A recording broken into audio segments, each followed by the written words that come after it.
What is up, guys?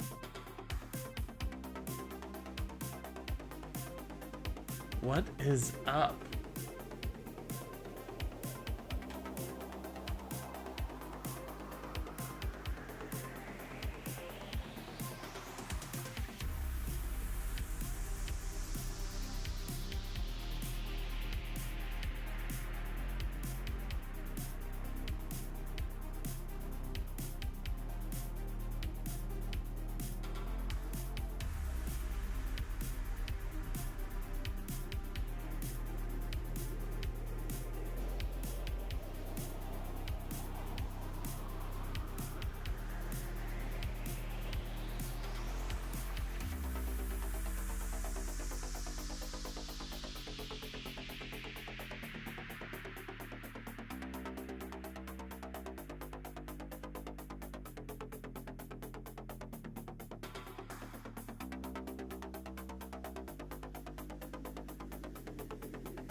Shoot. I pushed the wrong button. What is up? We are back. Okay. So, I have a lot to talk about today. I do. I got a lot to talk about. I have been thinking about New World, thinking about what my plans are for New World, the direction I want to go. So yeah, I want to talk about that. Talk about my thoughts on New World.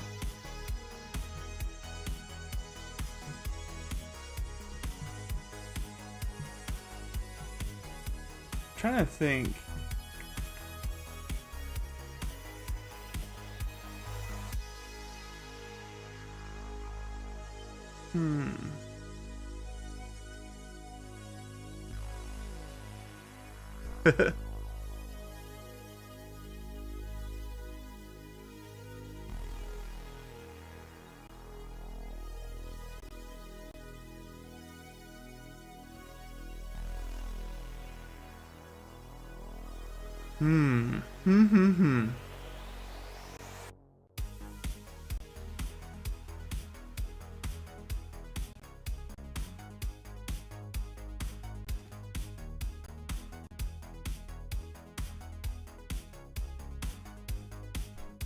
My Bluetooth was going out there for a second. Sorry about that, guys.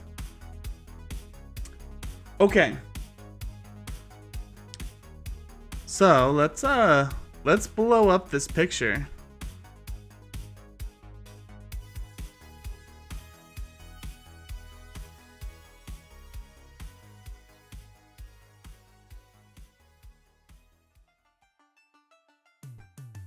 I have a good idea.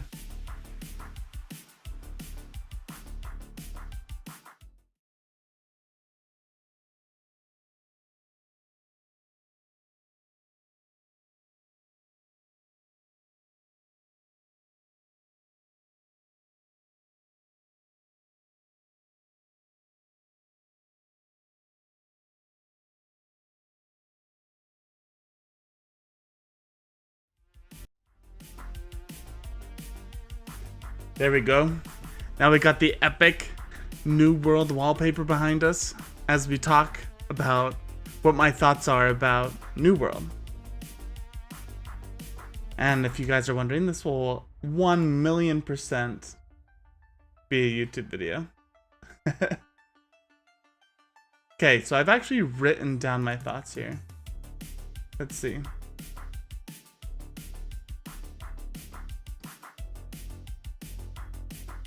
So what do I want to talk about first?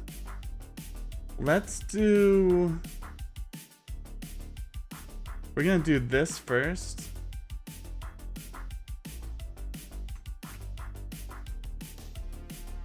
Combat world. Yep.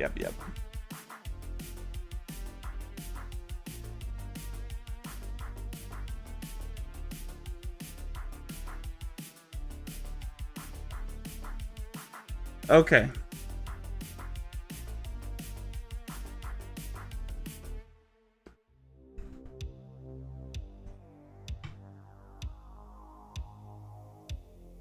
Okay.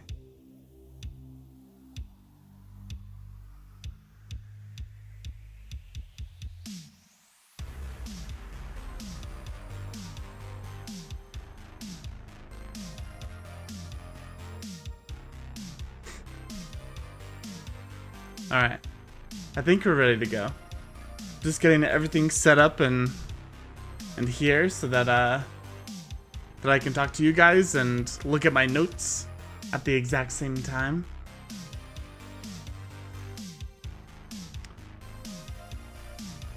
All right. There has been a lot of hype for New World lately. After playing the beta this last week or so, I wanted to give my first impression thoughts, sort of do a review of New World. Seeing that it's about to come out in a month, I think a lot of the systems and things in this game aren't going to change. So yeah, I think the things I want to cover in my review are yeah. What am I trying to say here?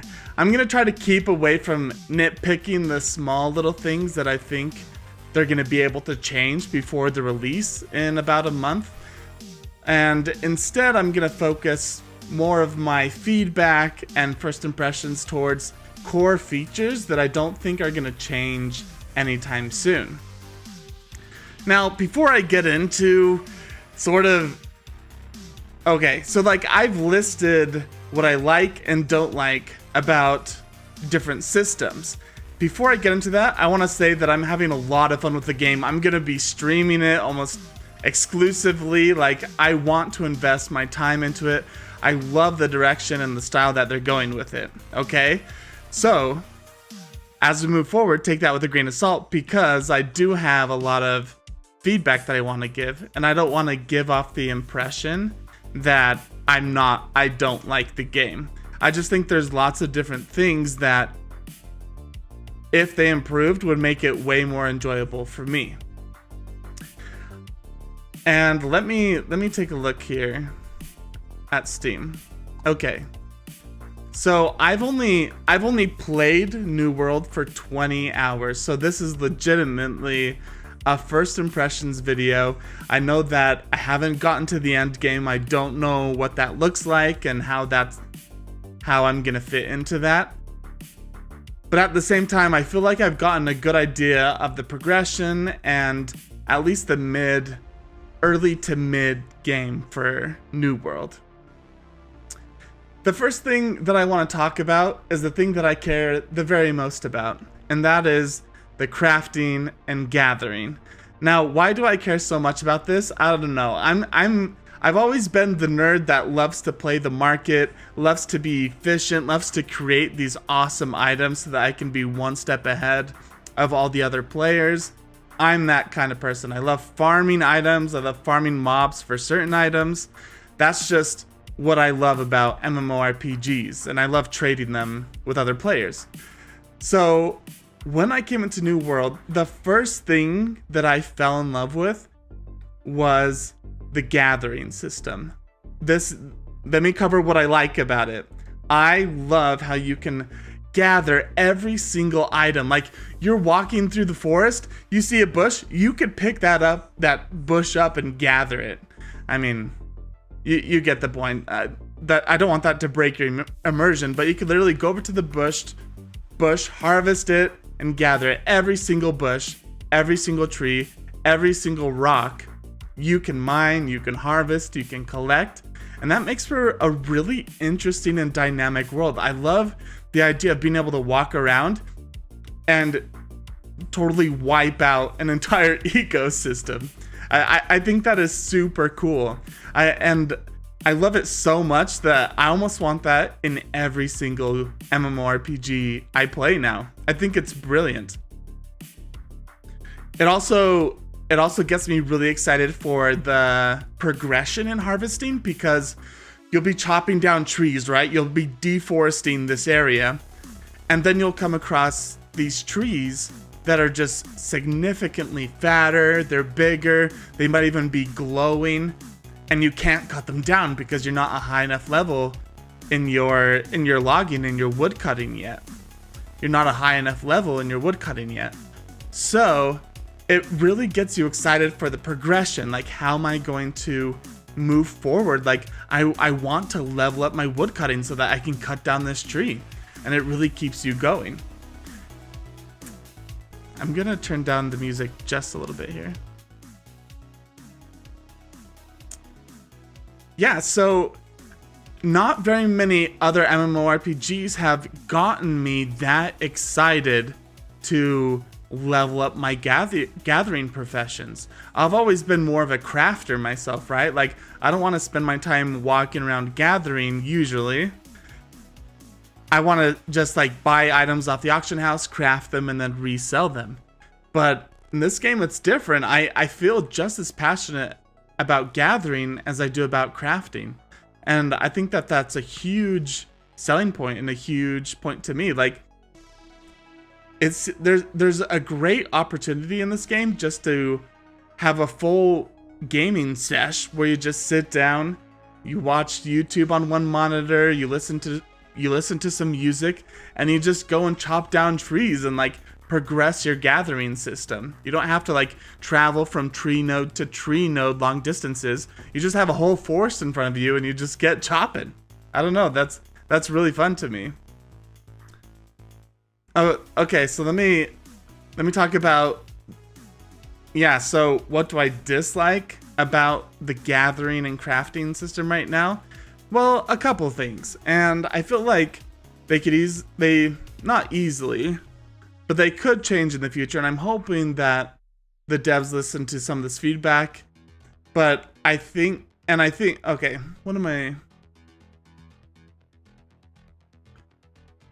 And it is possible that with future like content updates, this could be resolved. What am I talking about? There are very few levels of resources to gather. So for example, although you can cut down every single tree, you can only cut down, you have to cut down basically the same level of tree until you hit a certain threshold. There's one tree that you basically cut down until you're level 50. This means you're going to be sitting around for at least 4 or 5 hours cutting down the same level of tree before you can move up to the next level. And what I think would make for a more interesting system is if instead of going from 0 to level 50, it should be like 0 to 20. Like every 20 levels, there should be a new resource to gather. Something else that stuck out to me is the way they've made it harder to level up is you get the same amount of resources basically from every node. Even as you level up to a bigger tree, you're going to get the same amount of wood out of that tree as you do the smaller trees, even though it's much bigger in appearance. Instead, what they've done is they made that bigger tree more scarce, right? I think it would be more fun and interesting if the big trees provided more wood and lumber of that quality, and keep the scarcity. But let me think about that. Let me think. Yeah.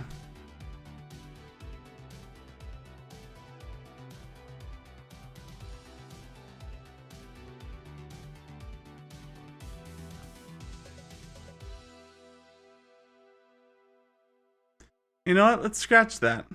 I actually think it's okay that they become more and more scarce. Because I don't know if I want a whole forest of high-level trees. Yeah. Okay.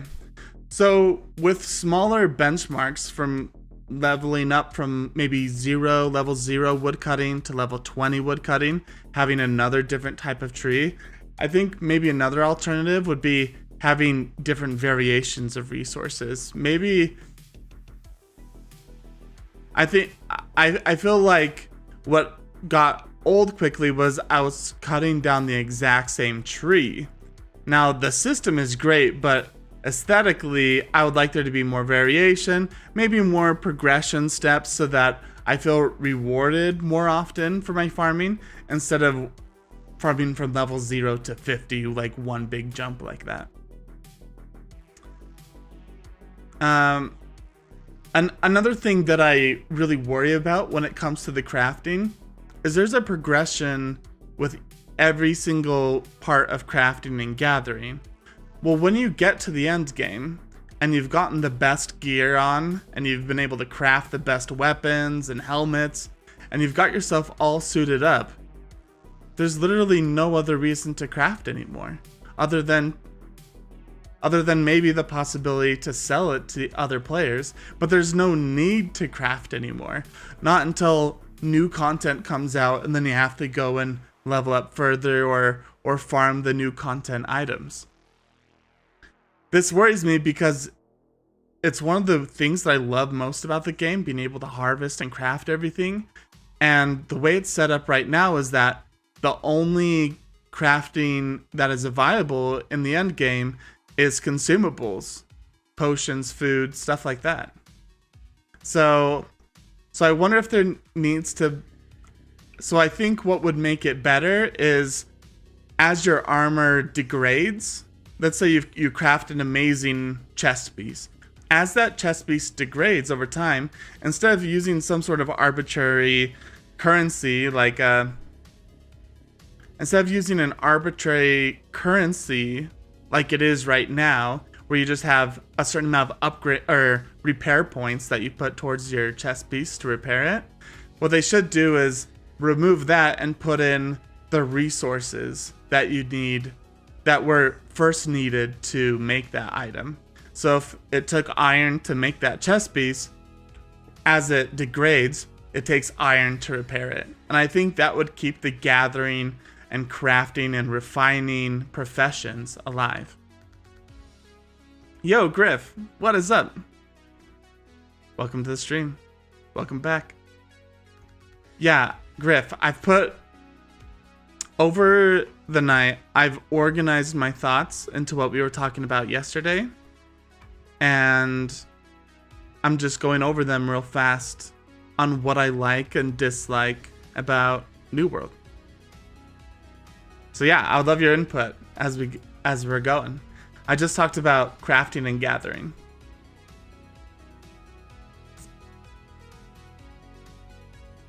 So, moving on.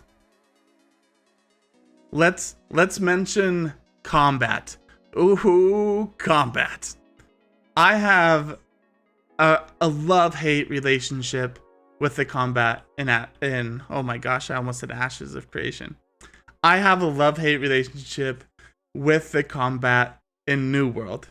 Now let me cover what I love about it and what I don't like about it. I think it is so cool that every ability and every attack feels impactful. I feel like it actually matters when I use my ability, when I use my attack, how I weave them together, my positioning. I feel like every moment in combat matters. And that's a feeling that I've been lost on in other MMORPGs specifically. I feel like in those games it sort of all blends together into this like whirlwind of damage or whirlwind of taking or tanking. And instead in this, it's very precise and deliberate, and it's sort of refreshing in a way. Yo, Vexrilix. Vesrilix? Hi, how's it going? Welcome to the stream. So, where was my train of thought? Oh yeah, so this also means that there's a really high skill cap for combat in New World. It takes a certain level of mastery to time your attacks, time your abilities right, because you're punished if you don't. And so when you outplay an NPC or another player in PvP, you feel rewarded. You feel like you actually beat them, and it wasn't because of your gear's just better. It's because your timing and your abilities are better. So I really like that about the combat and the way it's set up. Griff says, combat feels great in PvP, PvE feels clunky. Yeah, and that sort of leads me into my next point. Let me talk about what I dislike about how the combat is set up right now. Your combat is very static. 95% of your abilities lock you into place during the ability animation. And that also goes for the enemy's abilities. They lock you into place when they're attacking you, whether that's through stuns or knockdowns or whatever. Yeah, whether that's through them stunning you, knocking you down, or slowing you down, they lock you into place, and so it feels like you lose control of your character in many instances of the combat. Now, like I said, that's part of New World's style of combat. It's very rewarding and very punishing, and it feels good because there's a high skill cap. The problem with that though is what feels clunky though. Yeah, let me think. What makes it feel clunky? Because clunky is different than having like a rewarding and punishing system.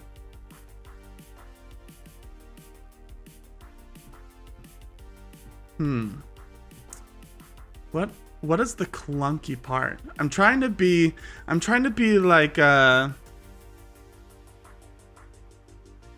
trying to be thoughtful about this. I know I feel like it's clunky in PvE sometimes, and I'm trying to figure out why.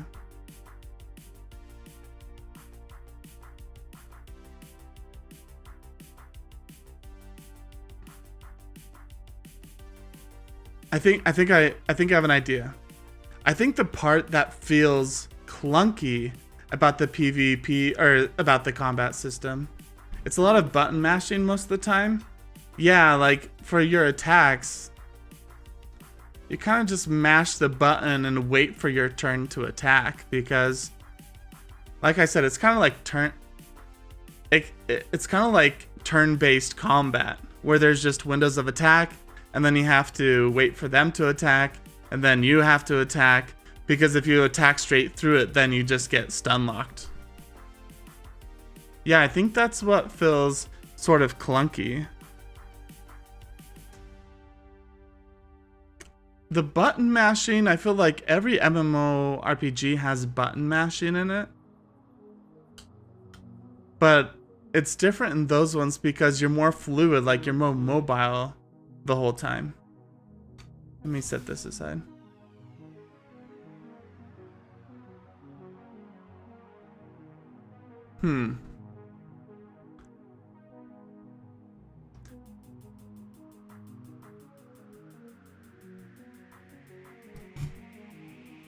Okay.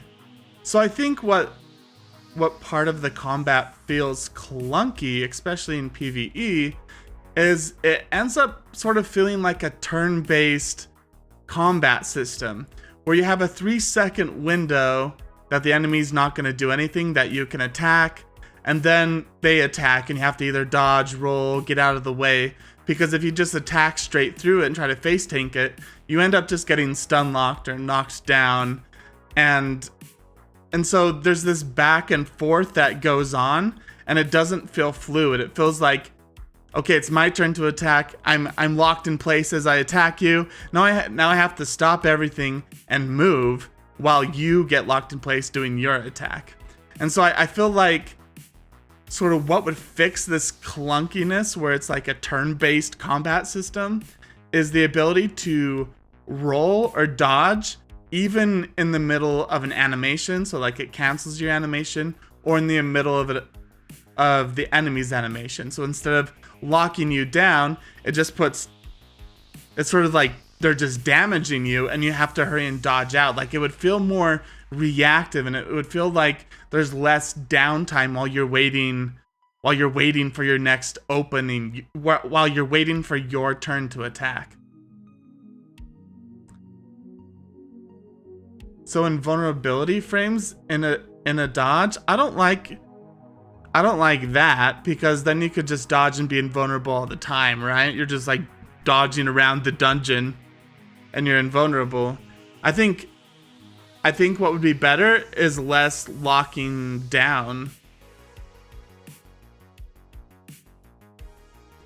Yeah, less times where you're locked into place. And I'm not sure how I'm not sure what the fix is to that, where the balance is in that, but that's just how I feel. Like my first impressions are, I felt like I'm just locked down and I just like point where my ability goes and I can't move. I feel like there'd be a higher skill cap if I could be more, like they're going for a Dark Souls type style where it's action based, you have to dodge attacks and stuff. yet they punish you and they don't let you dodge half the time. I don't know. I don't know.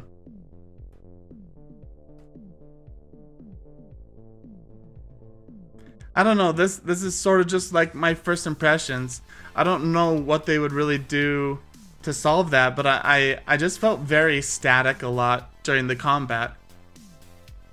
Whether that was during an enemy attacking me or me attacking the enemy. Maybe a part that also adds to that sort of static feeling is you only have 3 abilities at a time. So you're limited in the abilities that you have to either fight the enemy or dodge out of the way of the enemy. And if you want to switch to your second weapon for a set of 3 different abilities, there's like a 1.5 second animation time to switch over to that. So you're completely static during your switch over to those abilities too. I still do really enjoy this game though. Yeah. I sort of prefaced at the very beginning that I love the game, but I'm just trying to be critical and like think about it and what things I would change. I don't play, but it seems interesting. Yeah, it does seem interesting. And the combat does really have a high like skill cap to it, you know? Like you almost feel like if you mastered the timing of your abilities, you're gonna be able to outplay your opponent. So yeah, I don't really know where the balance is to giving more movement and more instant. I don't know where the balance is between giving like more instant movement to players and the balance of feeling like timing's important, and if you nail your timing, you outplay your opponent. It's definitely worth playing since there's no subscription. Yeah. Yeah, that is awesome.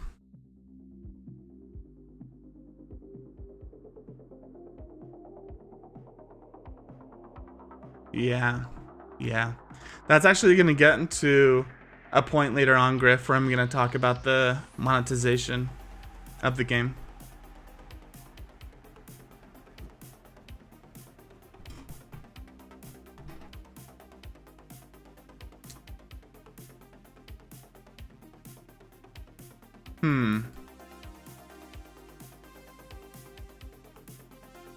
Yeah, I don't know. I feel like a lot of people, when they watch this, they're gonna hate on me because of how I feel about the combat. But again, these are my first impressions. I feel like it's gonna grow on me as I like master the skill of it. I might like it way more. But this is just sort of what I felt the last 20 hours I've played New World.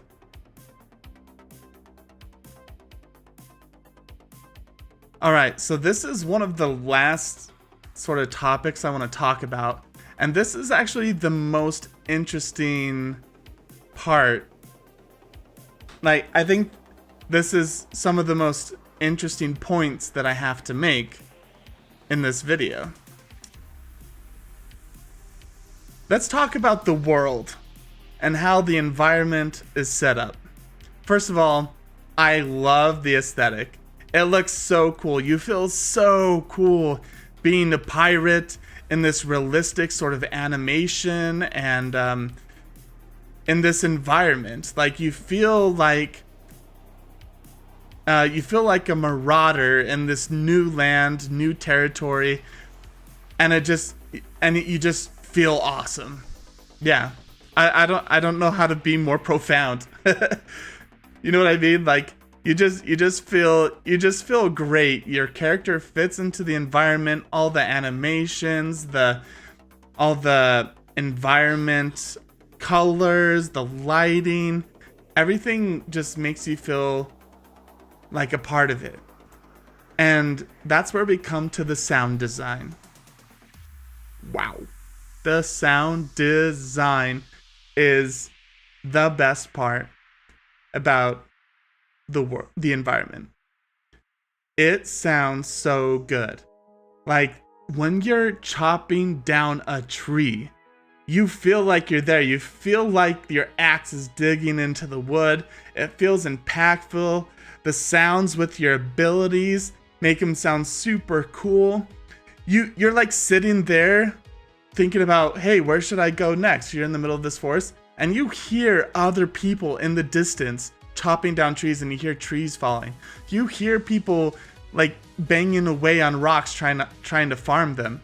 And it feels like you are immersed in this environment where people are harvesting and people are trying to adventure and explore. The sound really just draws you in. The music is really good, but I feel like the music's fantastic, but what I was mainly drawn to was just the other sound effects. Yeah. What do you think, Fezrilix and Griff? Like, the sound is probably one of the best parts of the game. Like, if I had to guess, the sound design is probably the best.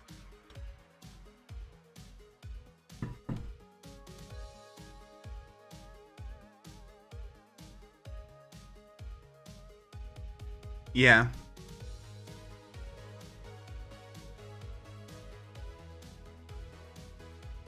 Yeah, you just feel good being in an area. You feel immersed in that area.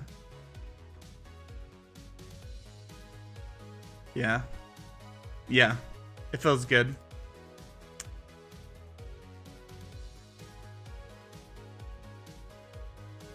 Yeah, it's like a Bob Ross painting in a game. That's it, man. You nailed it on the head. Yeah. And the lighting and everything, like, it feels really good.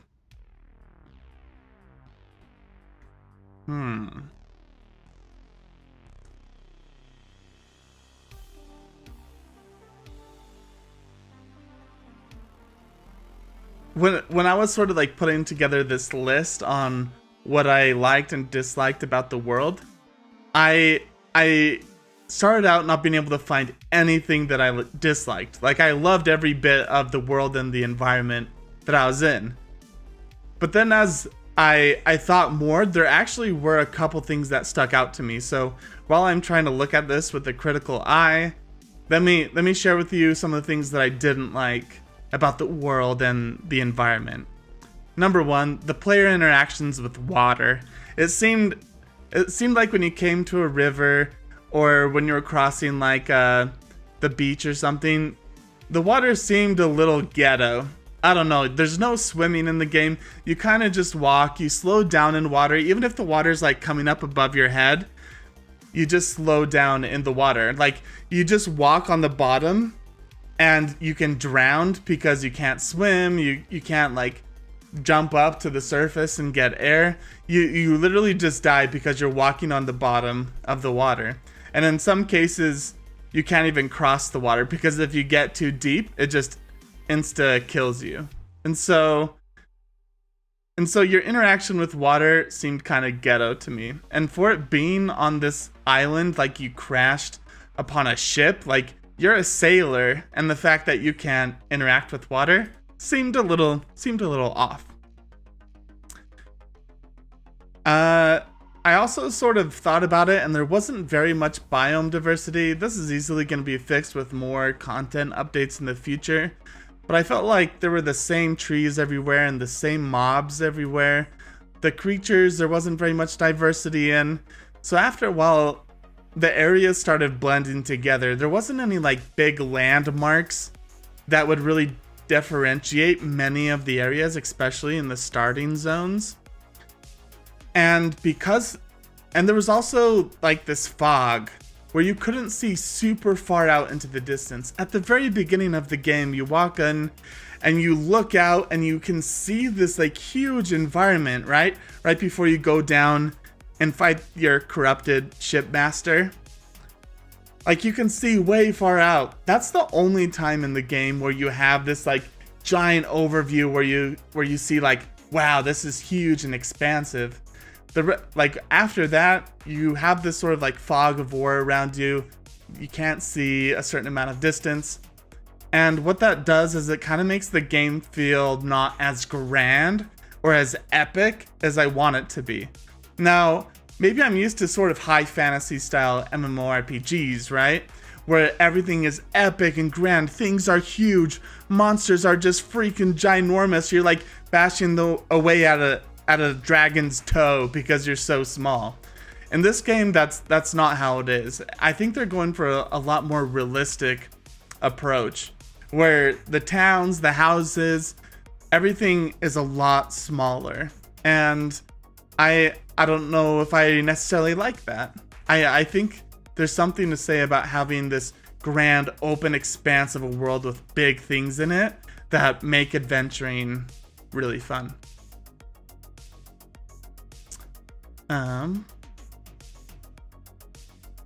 So yeah, that's basically all I have to say about the world and the way it's set up. I don't know, guys, what do you think? Anything else you want to add to the world? To this topic?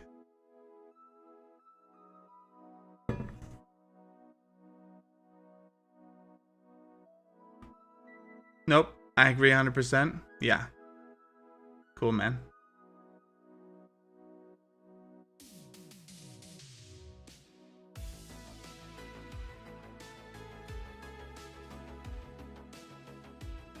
Oh, I actually have one more thing. I have one more point that I think is kind of interesting. So, this is actually a point that I think...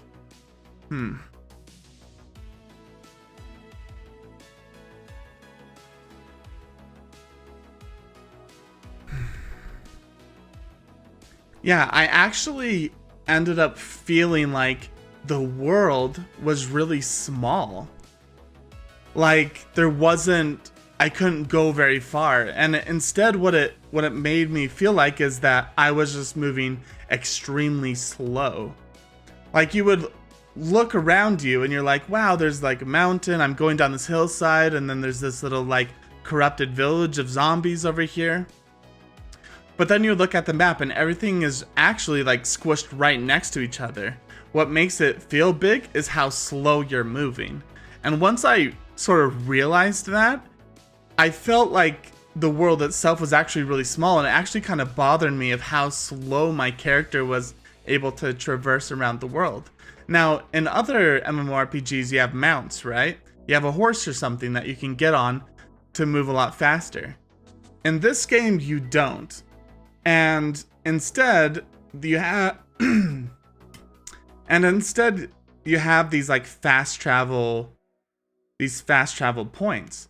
But you can't use the fast travel points all the time because it consumes a resource which I call blue juice, but it's actually called Azoth. Yeah, but it's actually called Azoth. And so you can only have like 1 or 2 teleports before you have to then go farm more of this Azoth or farm more quests to get Azoth. Now you can get Azoth pretty quickly through these quests, but you're only capped at 1,000 Azoth. So eventually you're going to be farming this blue juice all the time so that you can teleport because your character moves so slowly in this world. And that sort of brings me into my last and final point, and that is monetization. Now, it is awesome that I think their monetization, let me see. How do I want to word this? Because I don't want to give off the wrong impression.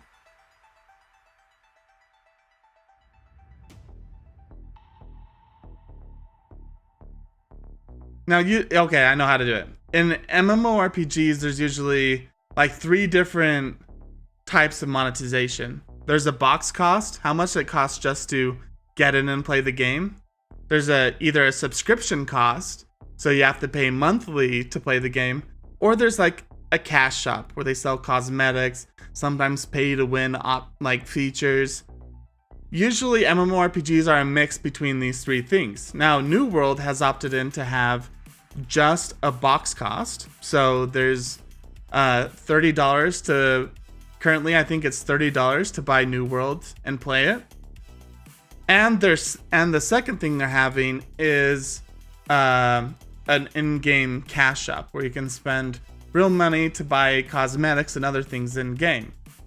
Now, one of the things that Amazon has said is that they are thinking about and kind of planning on selling the blue juice, the Azoth, that is used to teleport in the cash shop. Right with like... And after realizing that they were sort of planning all along to do this, it made me realize, that's why you move so slow in the world. That's why they don't have mounts. It's because they want this blue juice to be important. So that, like, if you really want to participate in something on the other side of the world, you would have to teleport over there. And once you teleport over there, you would have to teleport back. Or you would have to spend an hour slowly walking back to your original zone. And so I just want to throw out my caution when it comes to monetization, because they said that they've gotten a lot of feedback about the pay to win features that they were previously wanting to add into the game, and they decided not to do those. But the way that they've built the game is around the cash shop. They're not going to get any more money from a subscription like other MMORPGs. It's just a one-time box cost of $30 to play the game. So how are they going to earn their money? How are they going to keep putting out content? Because after a while, sales are going to go down. The box cost sales are going to go down. So what I'm predicting is there's actually going to be a lot more things added to the cosmetic cash shop that are not currently being revealed right now. I think skins are going to be a huge part of it, but I think they're also going to dabble into some very small pay to win things. And I don't know if that's going to be... Yeah, and I don't really know what that's going to be, but I just am hesitant moving forward in the future. This is a topic for another video, but Amazon is not really a game studio, right? It's not like a set of developers that love MMORPGs and they're building a game like Ashes of Creation. This is a company, and while they've hired people that might care a lot about the gaming industry, what they're really gonna focus on is the money. They have a board, they have people, shareholders, that they're gonna have to report to. And we've seen how that has ruined other games in the past, and I'm just hesitant about that moving forward. Like I said, topic for another video, but those are sort of my two thoughts about the monetization of the game, and my first impressions of that. Griff says, if it's not easy to collect resource, then it's gonna be pay to win garbage. Yeah, and right now, resource collecting, especially for the higher level, like the levels of resource collecting, is pretty grindy, pretty rough, you know? So I feel like if they add in anything that boosts resource collecting or gathering, like, it's going to be a huge pay-to-win feature. Yeah, Vesrilix, I hope it's only skins. Like, if it's only skins, then I can deal with that, right? Like, it's a necessary evil. They're not charging me a monthly subscription fee. I'm totally fine with them doing skins. I'm just scared because they've time gated a lot of things, and I'm worried. And they've publicly said that they're really considering it, so it makes me worried.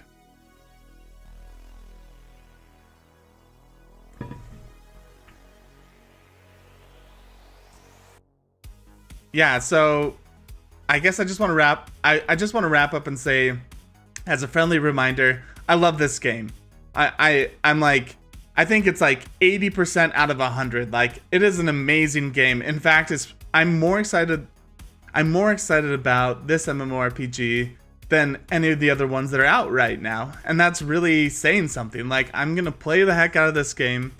I just wanted to come and give my first impressions and be critical about it, but hopefully be critical in a good way where it can bring awareness to some things and hopefully help the devs if they ever watch it. Let's be honest, they probably won't, but hopefully help out the devs or something and share my first thoughts and impressions. So yeah, if you guys found this enjoyable or informational, I'm planning on making a lot of content when it comes to New World.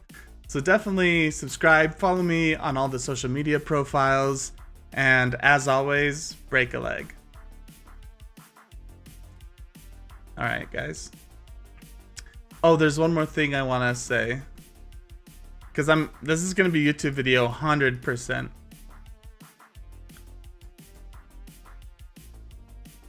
I don't know, what are your thoughts? You guys missed where I talked about the crafting and gathering at the beginning? I don't know, you guys feel like I painted it in a bad picture? Or do you feel like I had some, like, decent points?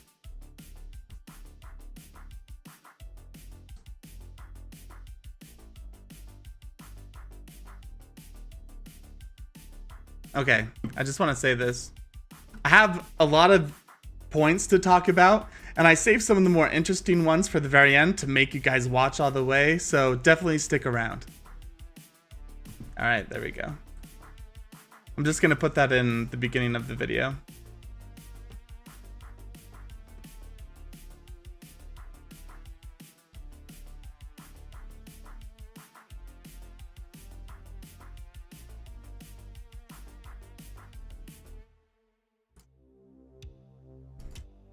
Yeah, so Griff, I've been thinking, I don't think that I'm gonna play New World anymore until it comes out. I think I kind of want to hold on to my first impression and wait until New World comes out before I go like ham, where I'm just like putting all my time into it. I've played 20 hours in the beta, and I want to see how things change, and I like don't want to ruin it, you know? Like I don't know, I'm liking it so much that I'm scared I'm gonna burn myself out, where like all I want to do is have an 8-hour stream where I go and just mine rocks. I don't know, like that might sound boring, but it just seems super fun to me. But I don't want to burn myself out because all of this progress and all of this is going to end in a week when they wipe the servers. So I don't know, I just don't want to burn myself out because I'm having so much fun. So I don't know if I'm gonna play New World anymore, at least until it comes out, and then that's all I'm gonna play.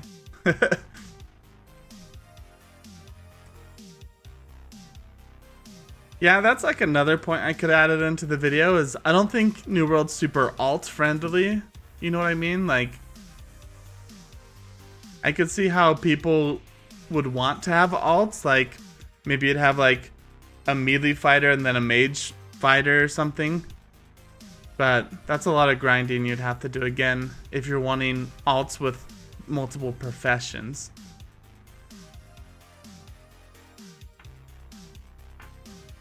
Then again, it'd be kind of cool if you could have one alt that was just like really good at crafting and then one alt that was really good at gathering. I wonder if there's any like family system where you can like send stuff to your alts, or a mailing system where you can send all your resources to an alt. Nah, there's no way, because then you would just have one alt in every village. They kind of want you to keep resources to a village.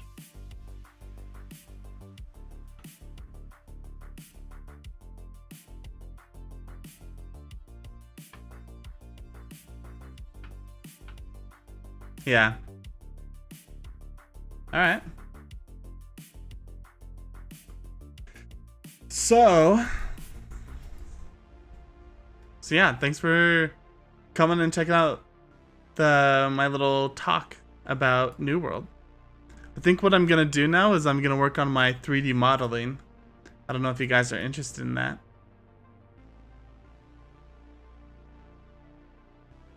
Yeah, let's go here. Take off this so that you guys can see my screen now. But this is basically all the points I wrote down that I wanted to cover. Yeah, I put a lot of thought into it. Hopefully people find the video interesting, you know?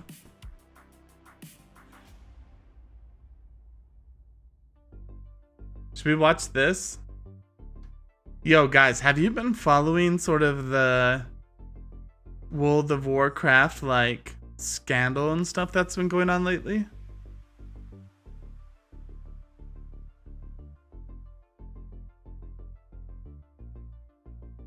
I said we watch this video. Oh, and then let's check out the Ashes of Creation video, because I haven't really done that.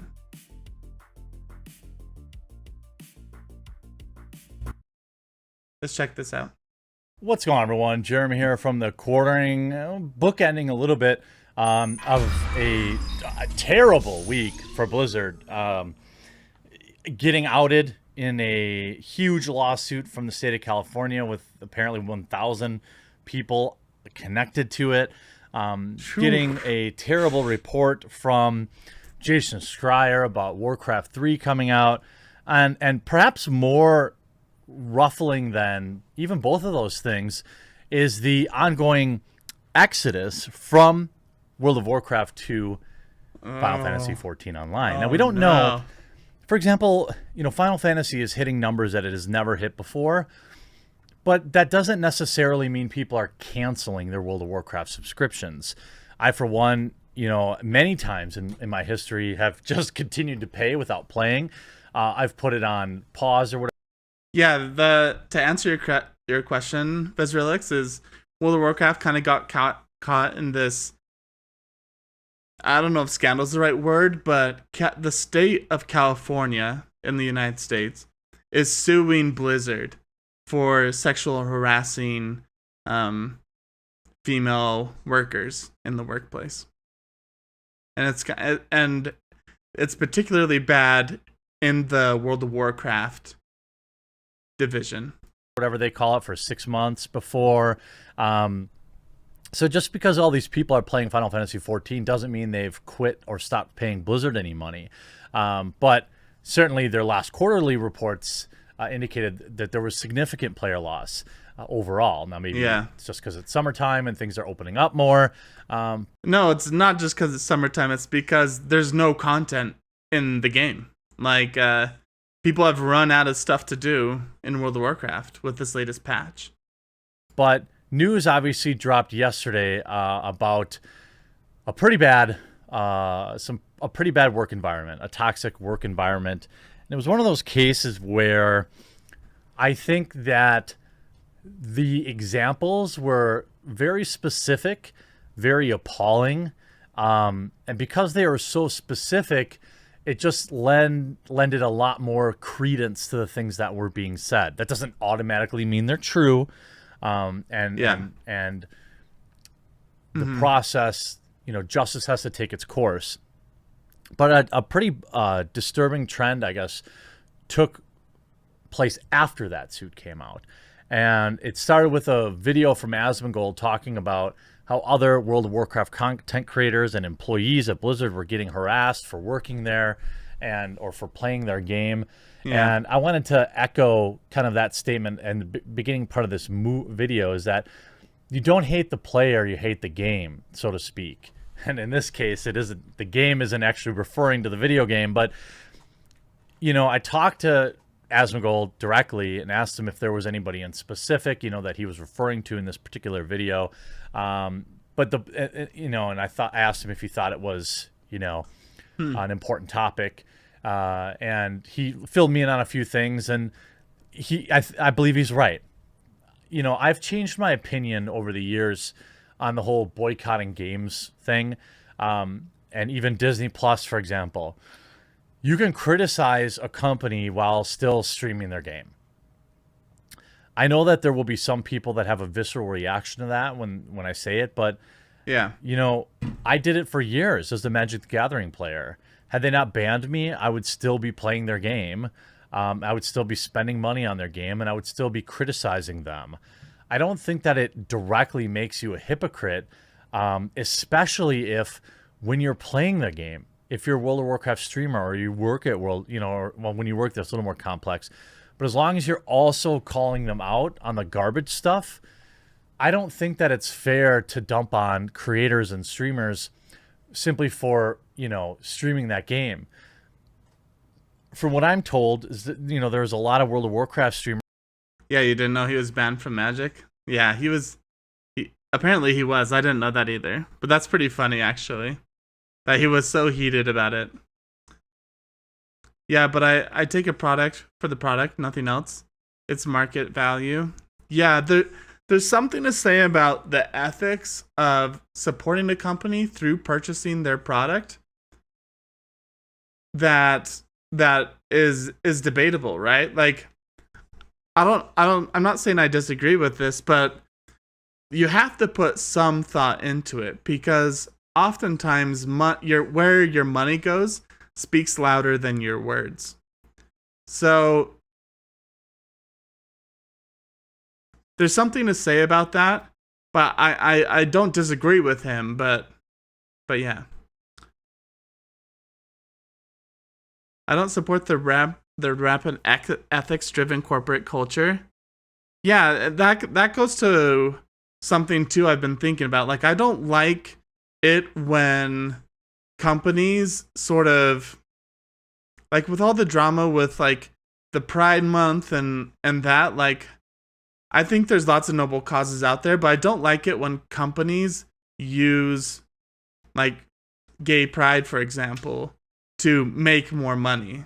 Like, I think they could care less about the ethics behind what they're doing many of the times, and I think they're going for the money. Yeah. If people could follow the existing rules and laws, we have things we shouldn't be in question. Yeah, I could see that. As a poor dude, I don't support companies giving to charity, to be honest. Yeah. Give me a better price, etc. Yeah, I see what you're saying. I think what I'm trying to point out here is that things are a lot more complicated than what they seem on the surface. And so what he's saying about you can hate the game but not the player, it kind of speaks true. Like, one part of you wants to show Blizzard, really stick it to them by not giving them a penny more of your money, right? But you have to think, there's a lot of developers that this is their living. They work for Blizzard. Like, your money can only go so far, but once you can't make money to support your family and put food on the table, then things start getting, like, really complicated.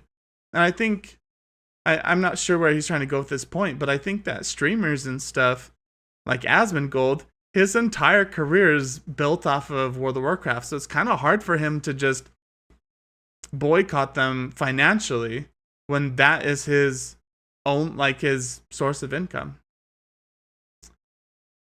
If they somehow mismanage their corporate structure for this to be a rampant problem, they can see to the laws in place. Who are taking a lot of heat we'll have to see what yesterday he about playing says. the game. And I don't think that's fair, because really a lot of these people built their entire audience streaming a particular Blizzard game, for example, Overwatch, World of Warcraft, maybe Diablo or something like that.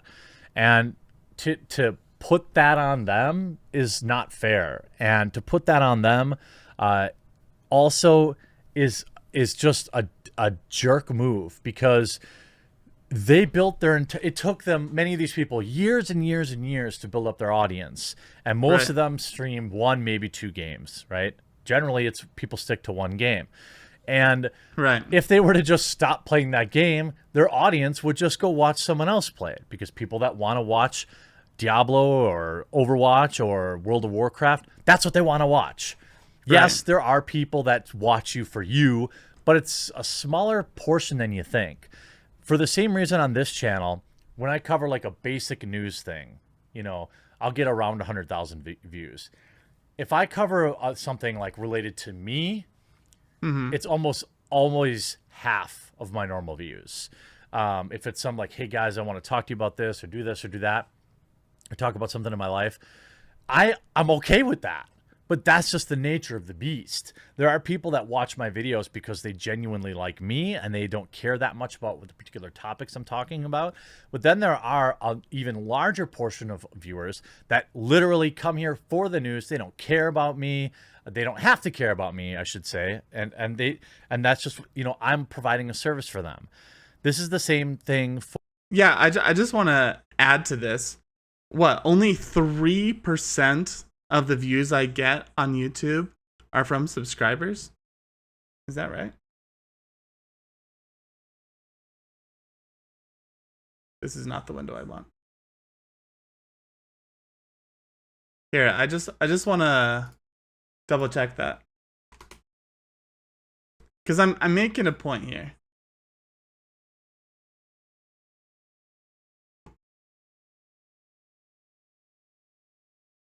We were just looking at this the other day because I just hit 1,000 subscribers yesterday. So let's go to analytics, audience. Yeah, so this is just me trying to make a point, but look at this. Watch time from subscribers. 3.2% are subscribed to me. I think what he's saying is particularly true for little guys like me. Like, I don't think anyone cares about me. Like, I think I have a small percentage of my subscribers that are here for me and not because of my Ashes of Creation videos. But 99% of everyone who watches my content only cares about Ashes of Creation. Or only cares about MMORPGs. So I just want to like add and say like, for he's 100% right. Video games, and that's I don't think it's fair to dump on them. You know, you can play a game, you can profit from the game and not be a hypocrite so long as you continue to criticize and you don't try to gloss over stuff. Asman writes, yesterday on July 21st, we know the news broke. Then Asman does a video. Obviously, there's been some disgusting, despicable, disappointing stuff that's happened at Blizzard. There are many people who are saying you should quit your job, you should stop streaming World of Warcraft. I feel like those opinions and these things they're saying, and the fact that they're using this rationalization to then harass these individuals is the pinnacle of the word I hate to use. It's a pinnacle of privilege. Huh, interesting word. I don't know if privilege applies to me. I don't know if privilege is the word I'd use for it, but regardless, he's right. Yeah, just the idea of someone sitting at home telling someone else like what they should do with their career because they're mad at someone that they're associated with.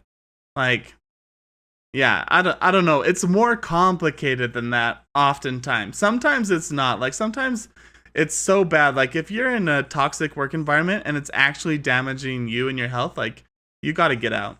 But oftentimes it's a lot more complicated.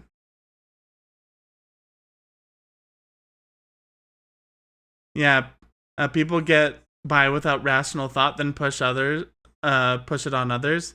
Yeah, like, I think both things can be true. I think we live in a world of or. I was just watching a video about this. But I think we live in a world of or. Either this is right or this is right. But they can't both be right. But in actuality, oftentimes they're both right. And people get so focused on one thing that they want to shut down other people's lives so that they can agree with their point of view. I don't know.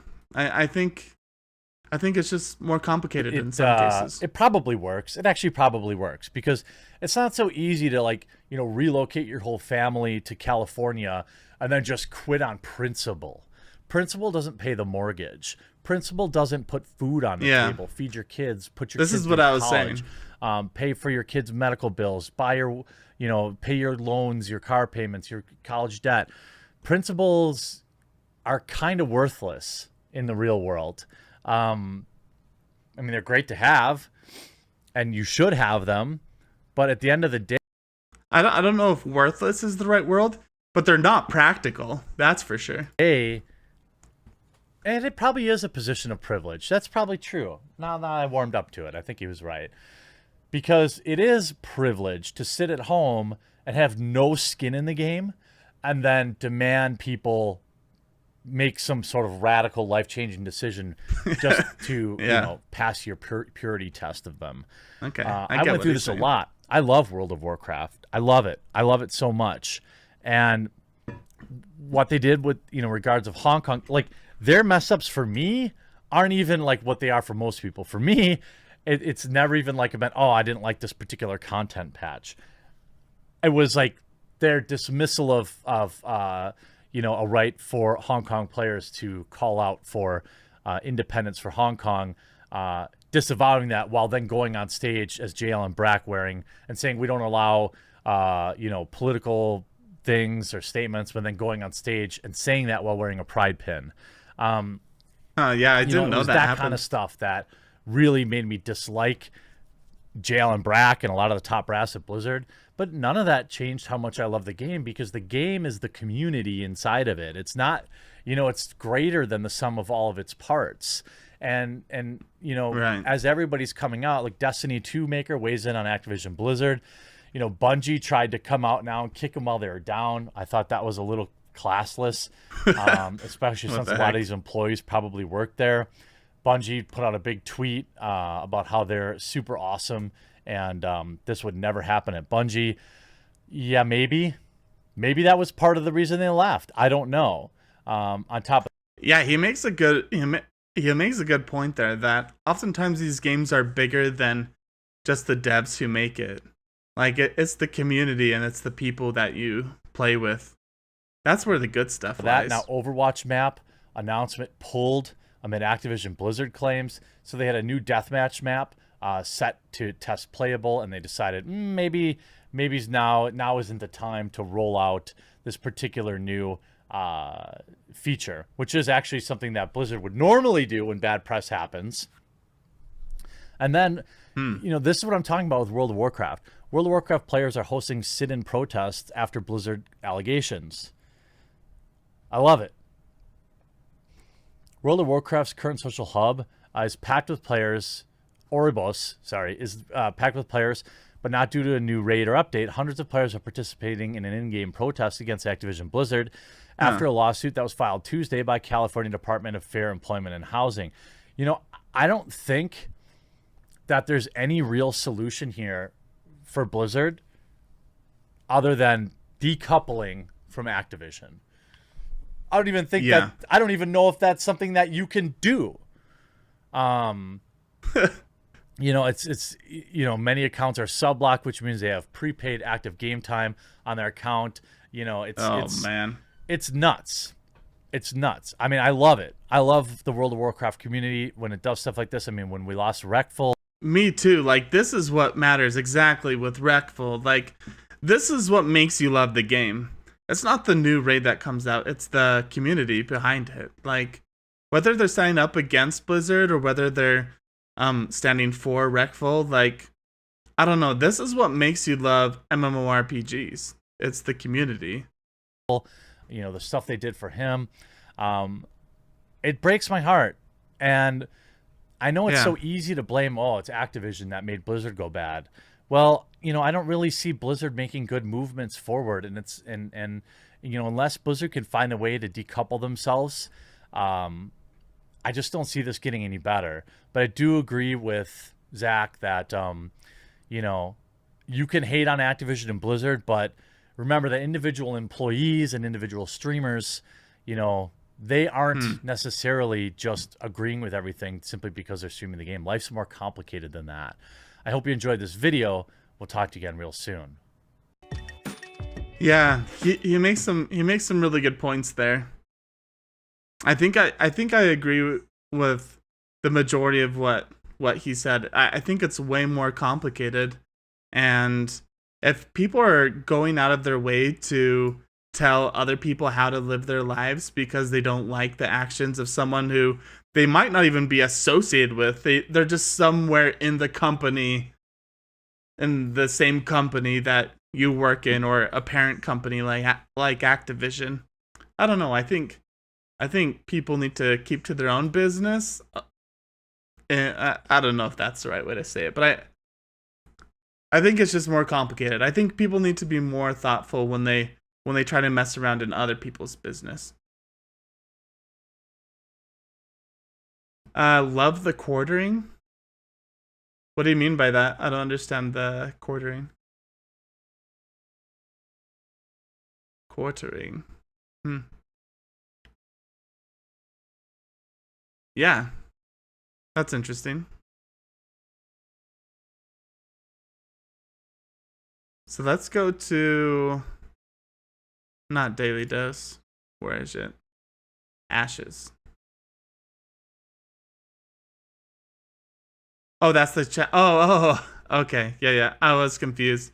I was thinking like quartering, like Blizzard works in quarters, like during the year, like first quarter, second quarter. I was confused. Okay. There we go. My mind was just thinking about something else. I agree. I really like him. I think he's general, or not general, genuine. I think he's genuine. So I like that. All right, I haven't seen this video before. The Ashes of Creation. The Ashes of Creation Alpha 1 MMORPG teaser. I haven't seen this.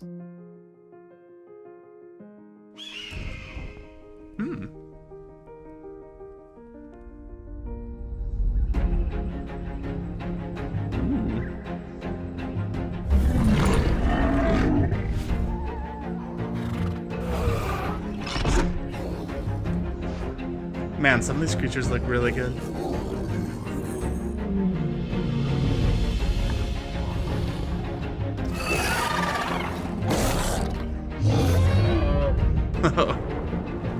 Oh, that is so cool right there.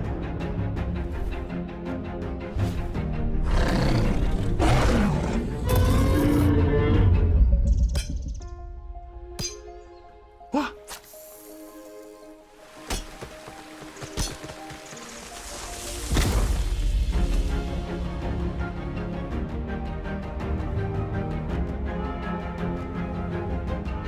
The progression of the node.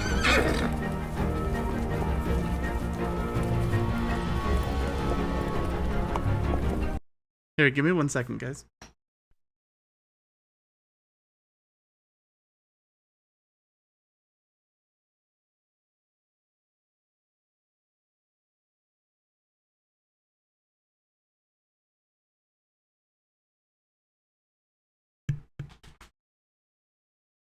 Griff, I can't wait till they show naval stuff. Man, I'm so excited for the naval.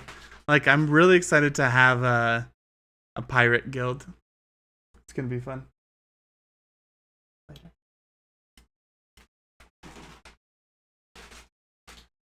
I love you.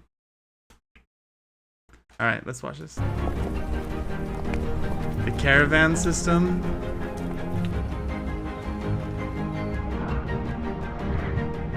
Yeah, the water looks really good in this game. Let's push out.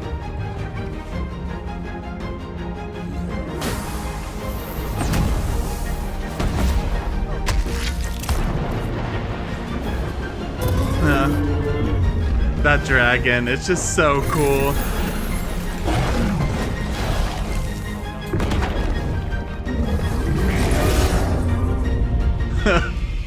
Man, it's just so cool. I love the epic scale of it.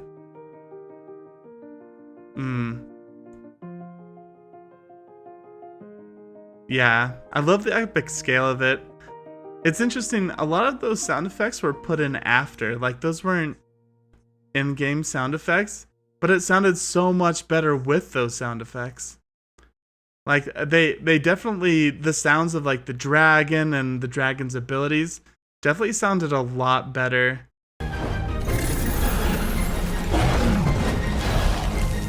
Like the wah, like as it's growing and stuff, the circle coming at you.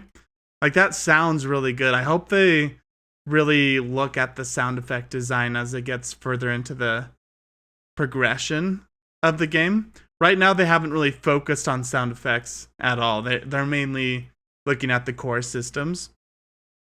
But seeing that how that's one of the best things about New World is the sound design, I really want them to bring that over to Ashes of Creation.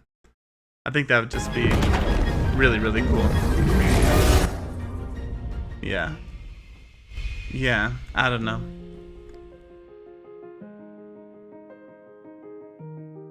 Yeah, the alpha one was really fun for a lot of different individual bits of content, but there was just not very much content, right? So after a while, you felt like you kind of saw everything that the alpha had to offer. But it definitely makes me really excited for when they actually are focusing on content, focusing on making it look good, and the sound design, and the classes and abilities, because believe it or not, they have not spent the time on those things yet that they're wanting to. So really makes me excited to see what the future holds for Ashes of Creation. Yeah. I'll chill below deck and play my loot. That's awesome, man. Are you planning on being a bard? I can't remember if I already asked you that. Yeah, just like chill below deck, ships swaying back and forth, the lanterns are like swinging. You're just down playing your little pirate jigs as we're going into war. Yeah, the bard class seems really, really fun. And in one of my videos I posted, I was reacting to an interview where they were talking about the bard class, but it seems just really interesting to have the bard manipulate the battlefield depending on what songs and what procs he gets and stuff. I love that idea. Awesome. Really, really cool.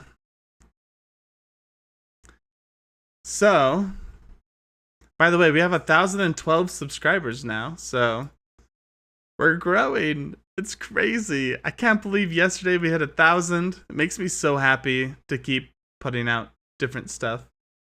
I should probably change the title of the live stream going on because I'm not doing New World, but yeah. I don't know. It's just awesome. I'm having so much fun. Okay. So this is what I want to do now. We're going to take things down a notch. We're going to be a bit more chill. And I'll change what category I'm in on Twitch. But I just want to do some 3D modeling, okay? I know it's not an MMORPG, but I just want to spend a little bit of time 3D modeling because I'm so close. I'm so close to this being done.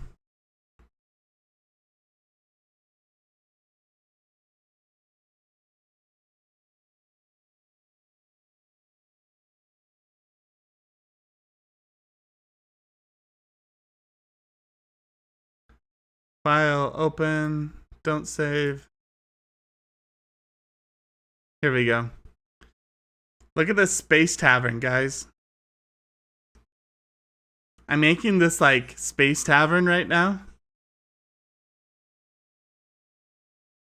I don't know. I've just put so much time into like the little details and stuff.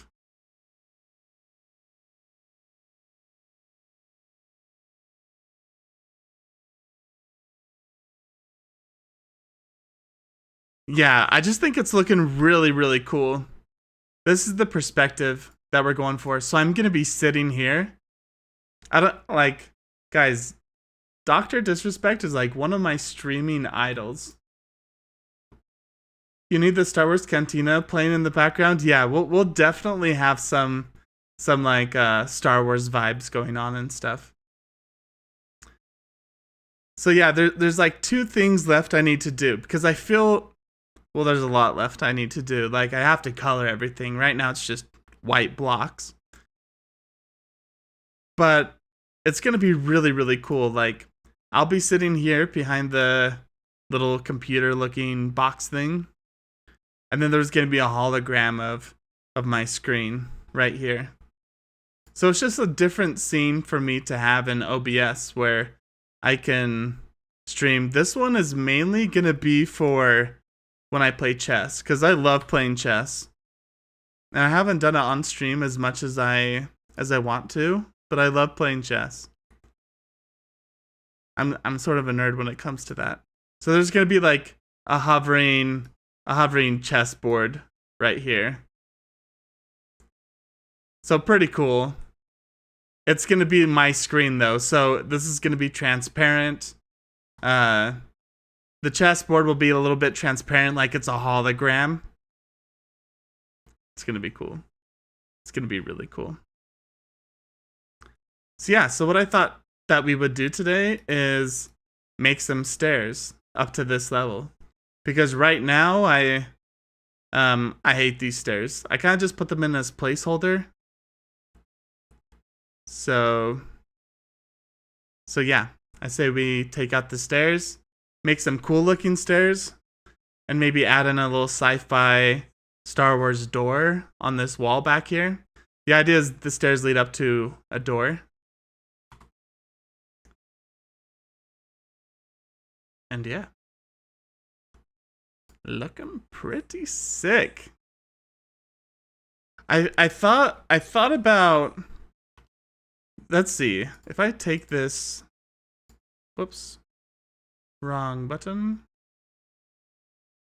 If I take this and scale it,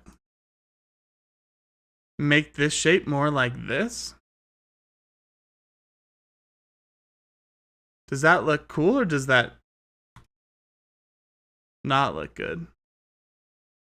I have to resharpen it. You honestly can't really tell a difference.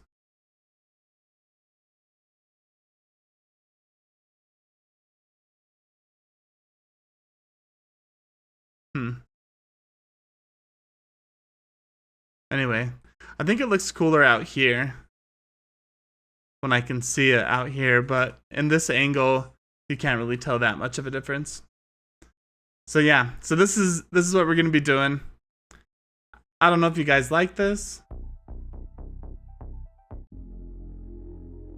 but I don't know. I just want to chill. I just want to chill a little bit.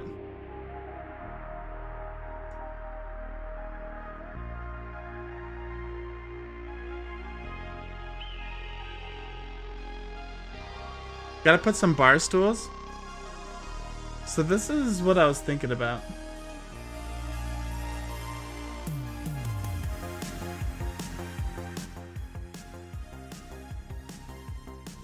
Just gonna drop the music a little bit. So this is,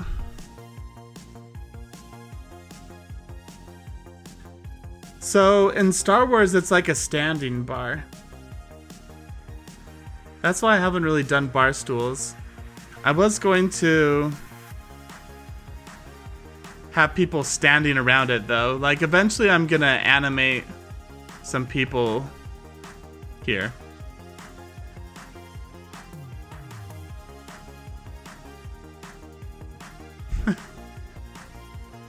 I don't know if I like him just like right on this angle, but eventually I was gonna animate some people.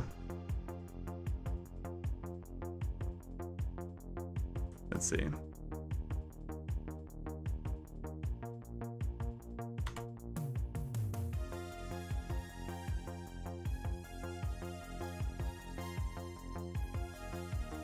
This doesn't really matter because these are just placeholder anyway. But just so we could kind of see how it would be. I have some concept art that I've been going off of. Why don't we open that? I have a whole bunch of concept art for the stairs too.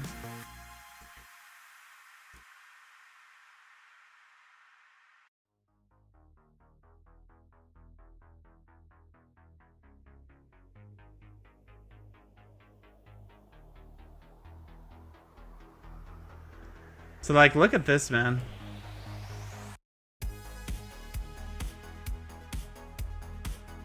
Look how cool some of these sci-fi rooms are and stuff. The lighting is just really awesome. I love the blue mixed with like the warm orange. Let's see.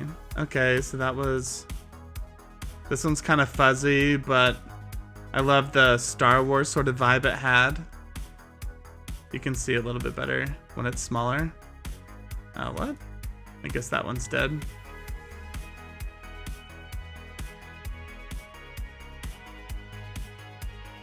This room is pretty cool.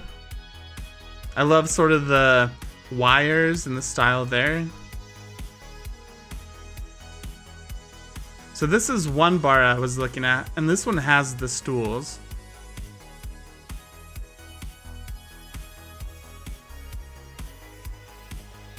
It has lots of cables and stuff. It's a little Asian, and I don't know if I want Asian. I love this vibe though. So this is sort of the feeling or vibe that I'm going for, like darker. These are all concept art. I thought this one was pretty cool. I love the cables and stuff. Yeah, so this one that I was looking at back here, this one is Guardians of the Galaxy. It's fan art based on Guardians of the Galaxy. So I think I'm going for like a mix between Star Wars and Guardians of the Galaxy. I think that's kind of where I'm headed. So here's a spaceship. I'm not having a spaceship in this scene, but just kind of give me inspiration, different sci-fi scene. Where's the one? This one right here. Look how cool this is. So this is sort of the bar that I was kind of going for, right? It has the ring along the top. It has this standing bar right here. I love how there's like a light strip around the bottom that lights up. I think that's really cool. Yeah, so this is sort of the bar that I'm going for. Now, obviously, I'm not really having this creature in here and stuff like that. But this is like a big inspiration. I think that's the yeah. It's the Star Wars bar in Disney. Yep.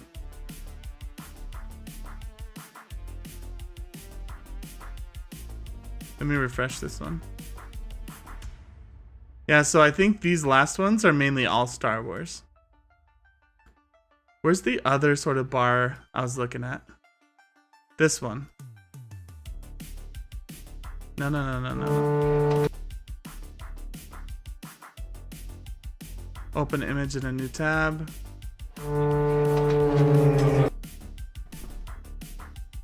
Yeah, see, like a lot of these Star Wars bars are standing bars.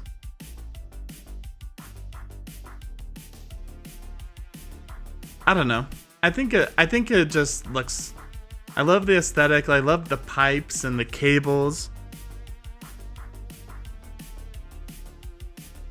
So yeah, this one has stools.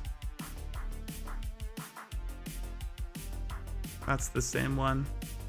And then this is Disney as well.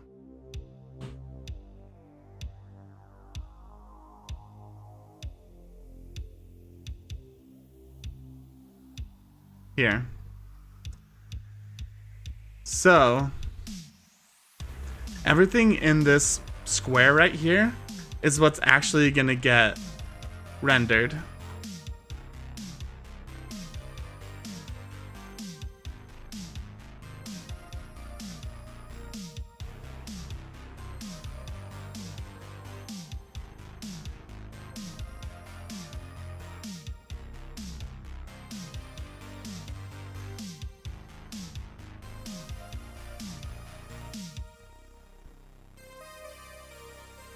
So.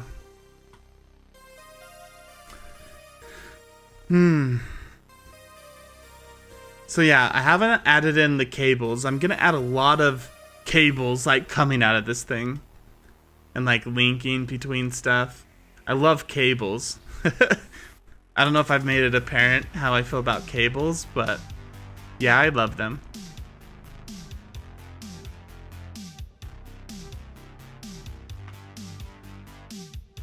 I'm trying to think.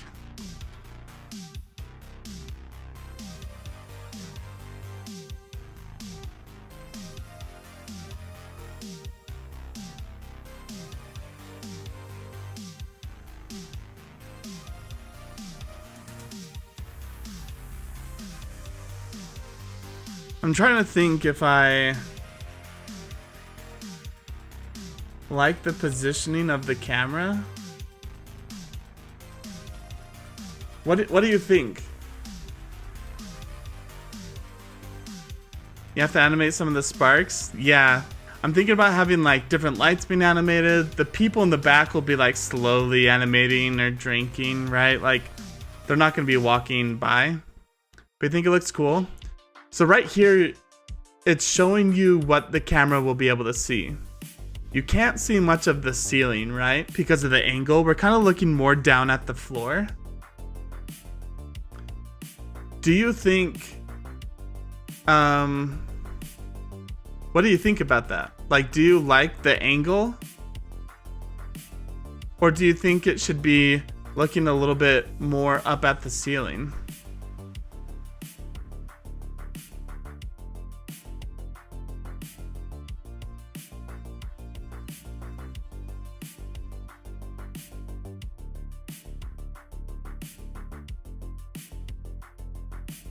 Let me see.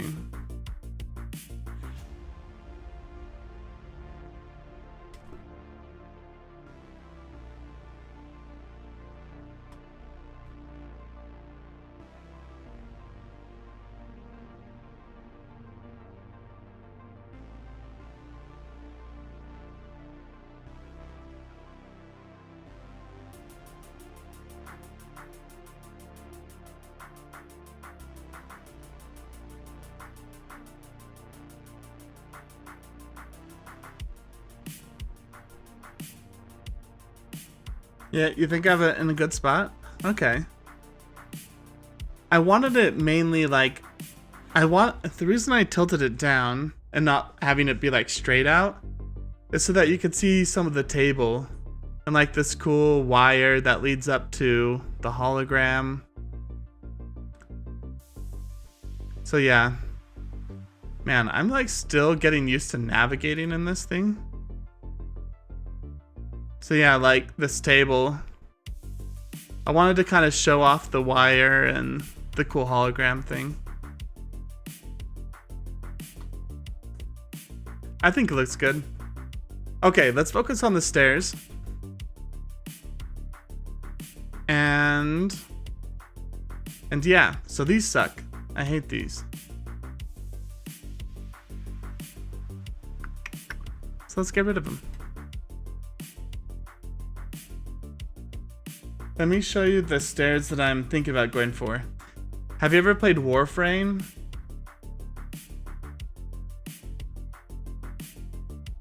So I've been really into Warframe lately.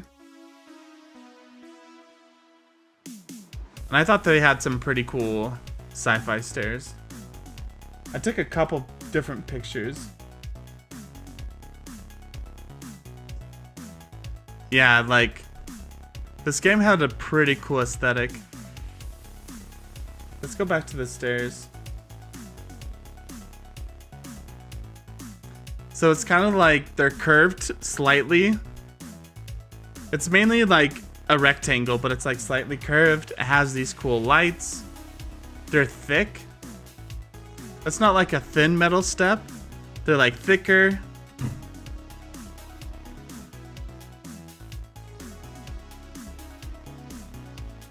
They have this cool inset. The edges are like this dark color. So I think we're gonna go for sort of that feeling.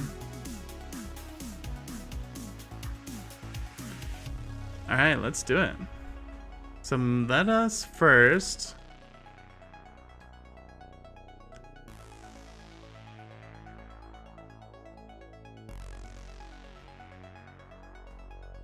Let's get rid of these stairs.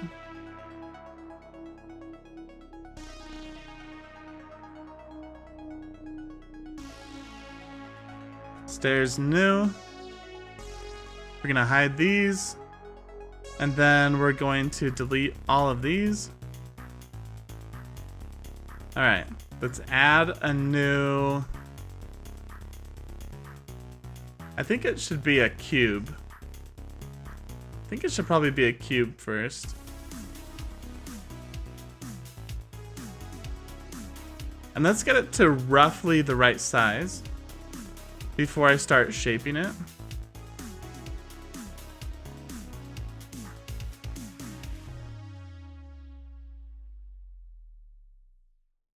So let us stretch it out this way. I don't know. Is that wide enough for some stairs? Is that too wide? Do I want to see this end? I probably do, just barely.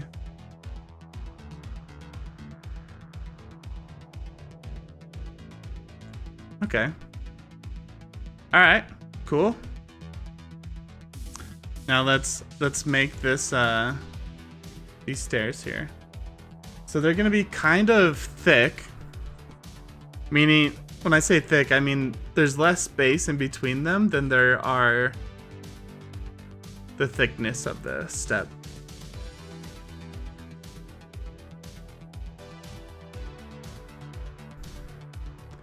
So if I go like this, and we add in an array,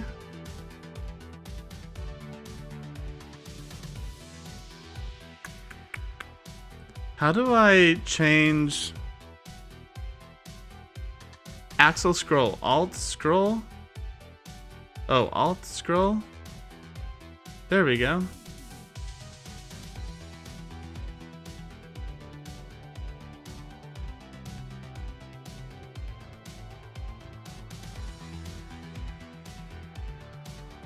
So let's do like 4 steps.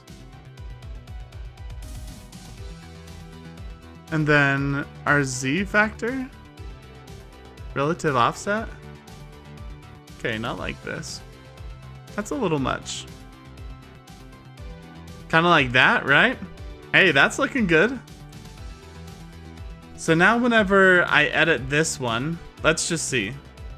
I thought that whenever I edit this one, it's going to edit all of them. But I could be wrong. Yeah, it is. Okay, cool. Sweet. Just what I wanted. So let's make sure that it kind of looks like it looks like how we want it to look. A bit closer to the ground.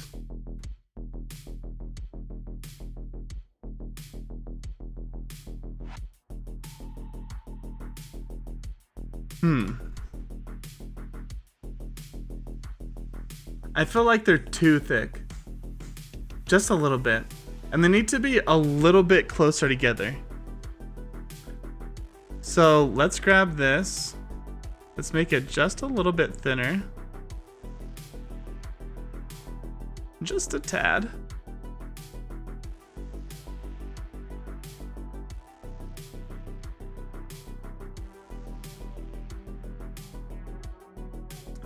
We'll maybe boost this up to 5. We'll drop this.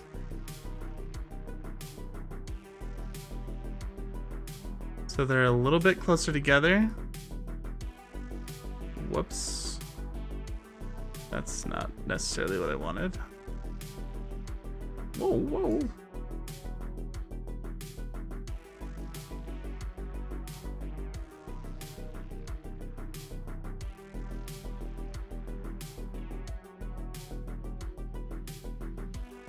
Okay. Let's try this again.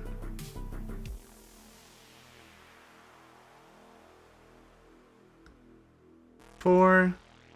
We'll add in a 5th step. And we'll add in a curve on the front here. But let's first just make sure the size is the right size.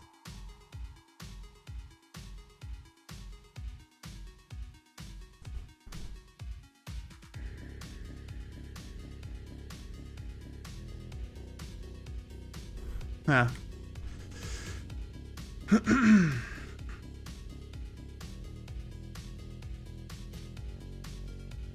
gonna take off the roof and the walls just so we can see it a little bit better.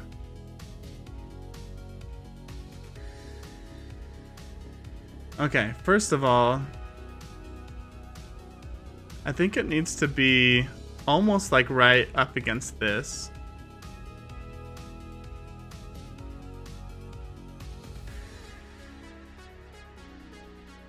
And let's move a guy like right next to here. Control C, Control V.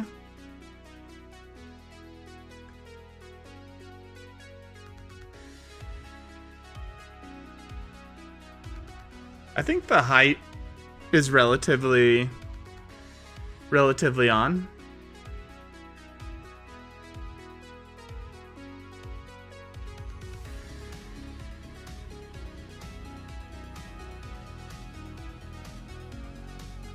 It could maybe go down just a little bit.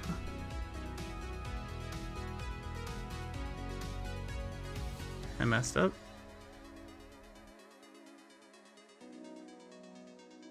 Just the first step.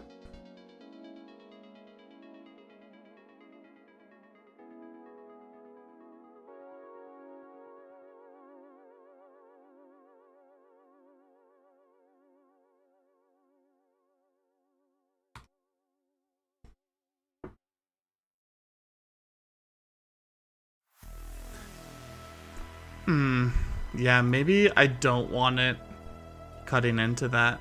Maybe it should be a little bit further away. Like that. Yeah, I think that's probably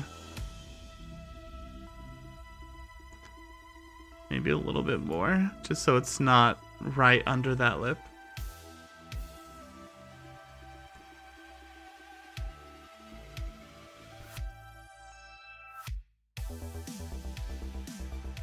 So if this is our reference, actually, that kind of reminds me, I should probably change what category we're in on Twitch so people don't come here thinking I'm playing New World.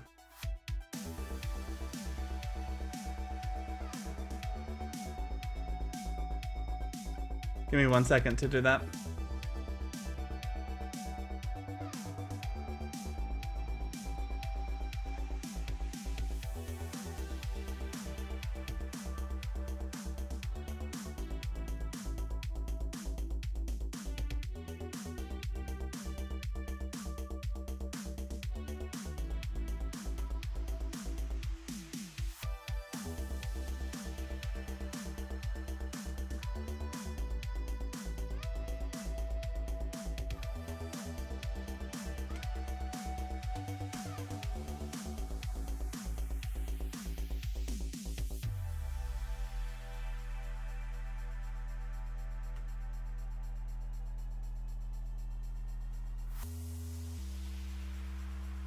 All right.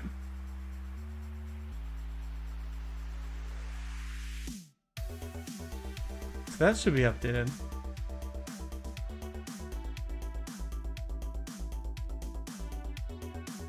So let's look at this.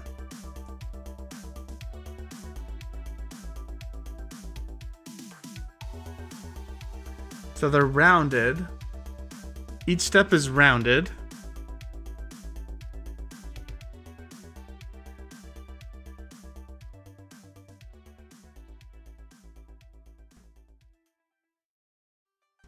Do I want them like a smidgen closer together? Like that?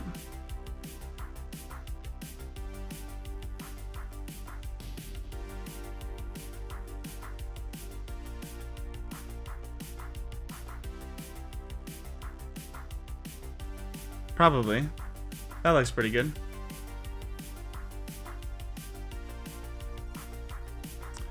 Okay. So let's copy this.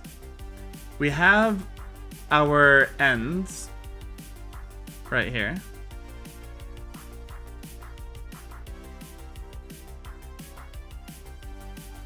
Let's first make them flat, and then we'll bend them just a little bit.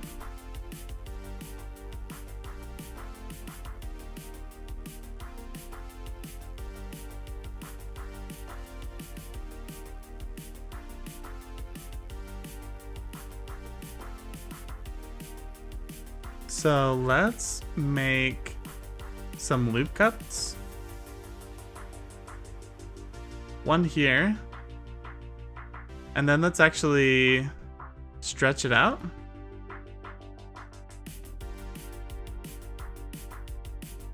And add a lip on either side.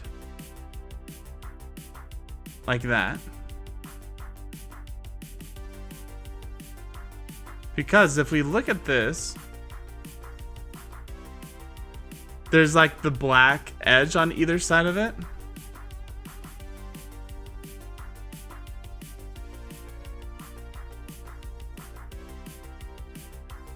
So we have our edge there. Okay. So now, if we select this guy, we could probably just get this. Just delete that for now.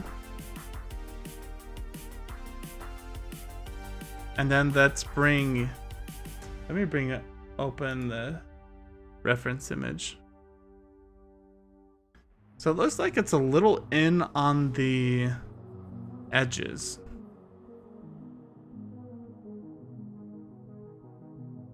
So this square, oh yeah. Yeah.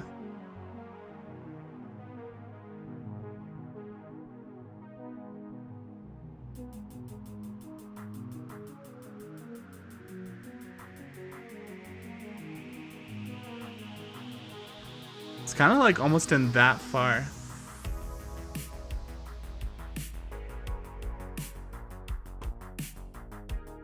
So then if we extrude this down,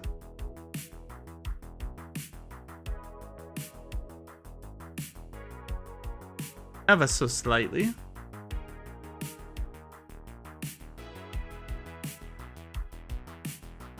then we could probably grab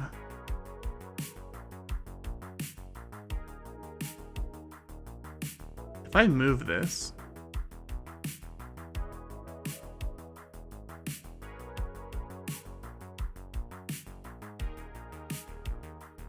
makes it a little less harsh of an edge. It's more like a scoop almost.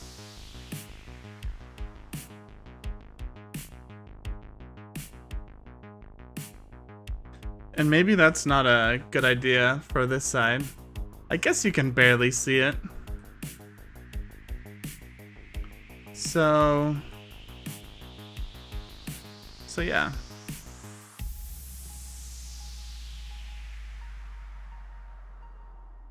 I guess it's not really worth it.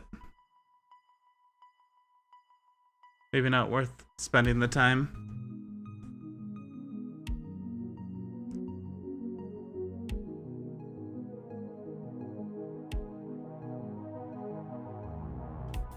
So if we add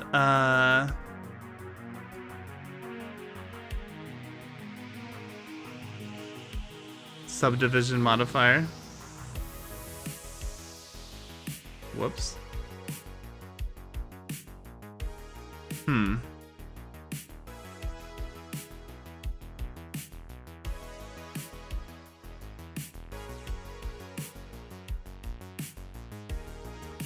Do we just add like a bevel to it? Whoa.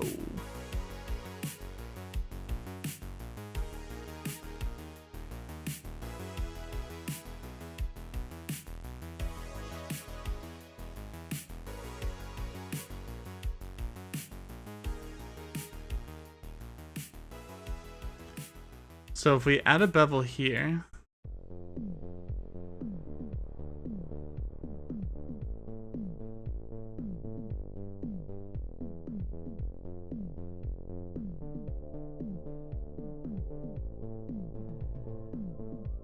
what, just the slightest bevel like that?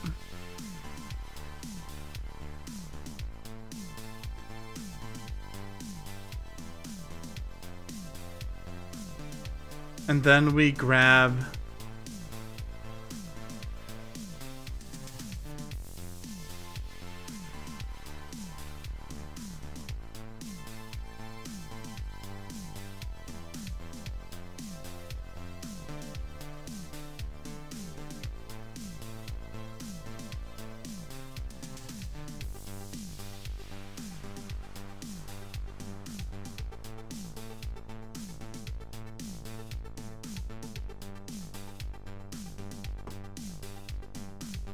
so let's just grab the front, I guess.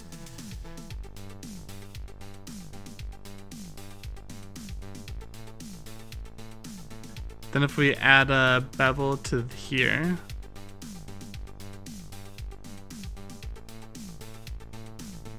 except for we should also grab the bottom.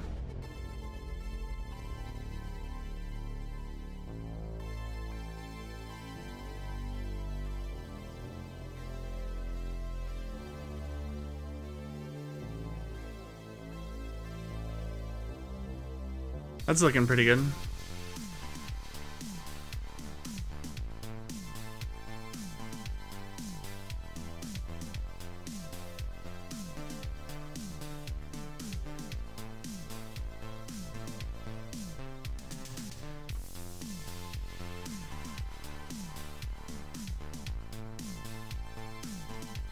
Let's zoom in here.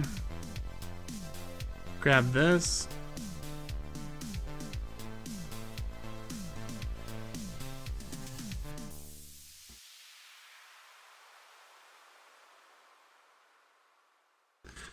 So maybe we actually just want to grab this line.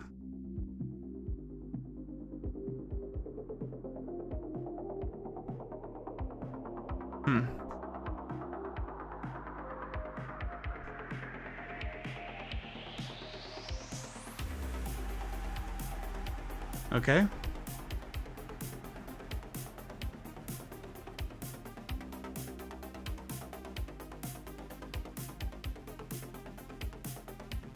Alright, so I have both of these lines.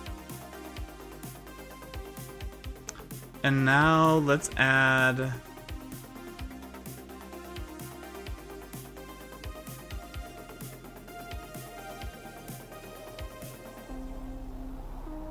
Interesting, that's not what I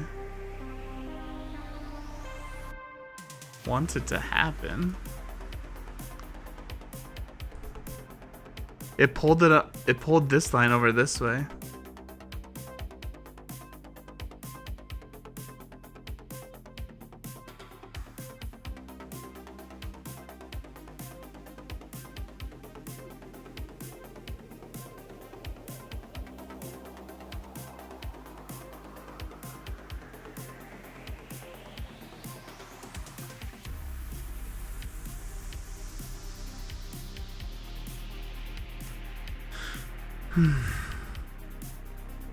Okay, maybe not then.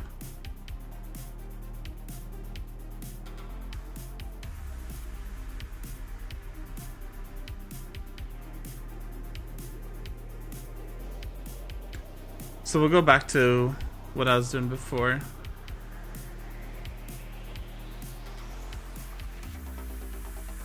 And we will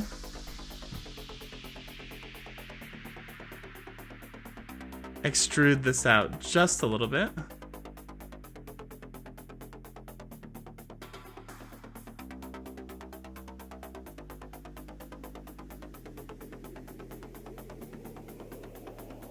Maybe a little bit more than we would normally, because we have to see it from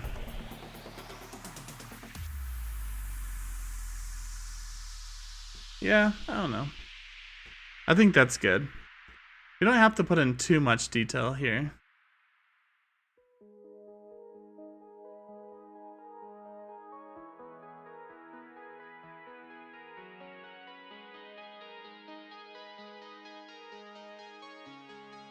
Alright, cool. And now, I think that's basically it. Now we just need to curve them just a little bit.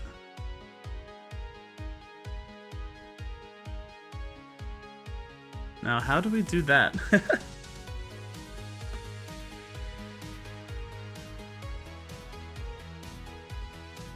I mean, I could add a loop cut here. And then move this forward.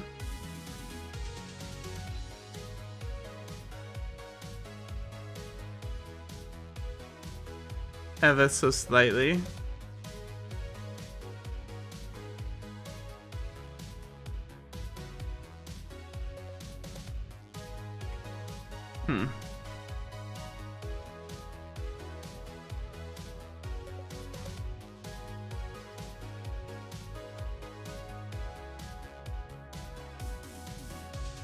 I need to find a way to...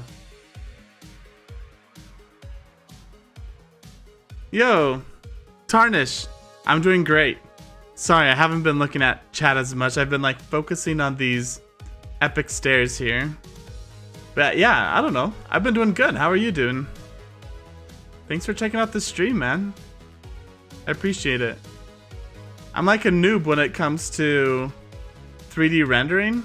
This is my first ever project, so I've definitely taken on a big task for myself.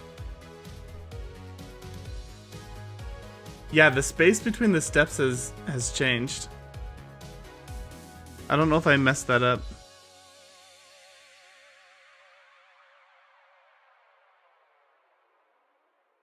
Should be like this.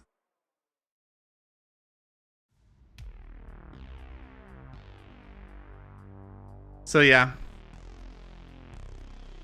I'm doing good though.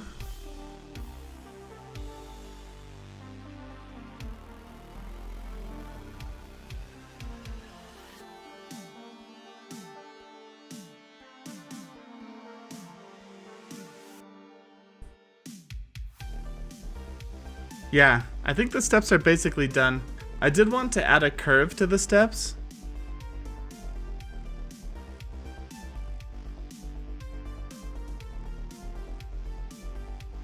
But I don't know if I know how to do that.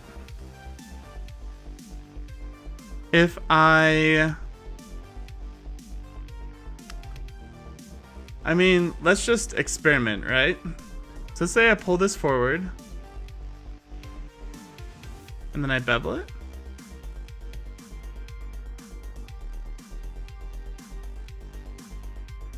Oh my gosh, was it that easy?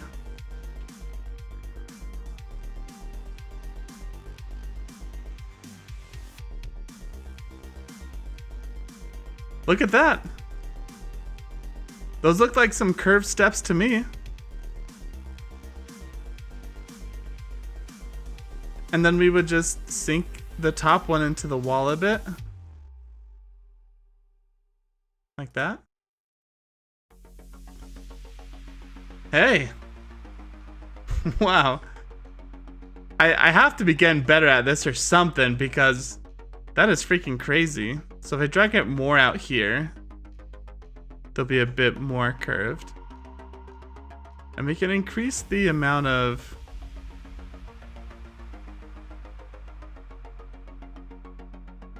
something like that.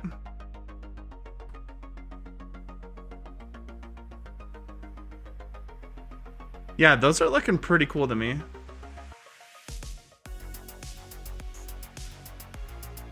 Something like that.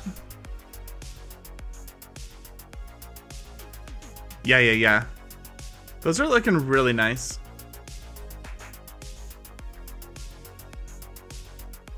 And like with lighting and everything, we haven't even touched lighting. So like behind the steps it's gonna be darker and stuff.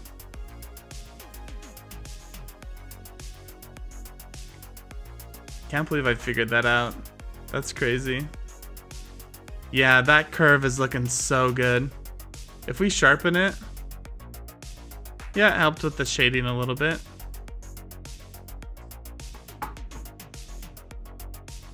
Okay. That made me like super excited.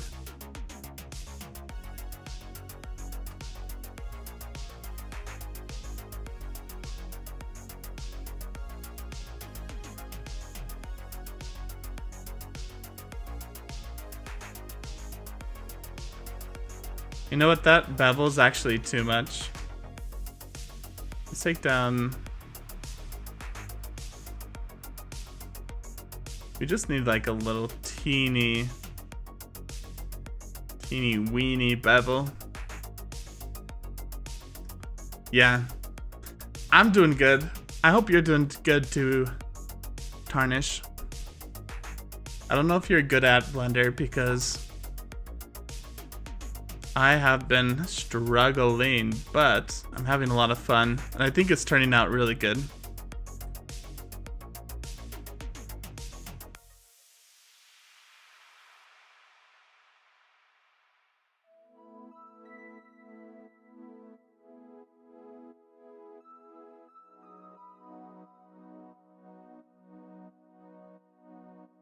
Okay. Well, I was expecting that to take way longer than it actually did.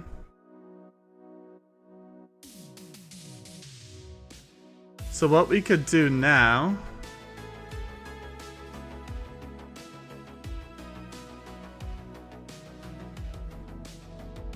is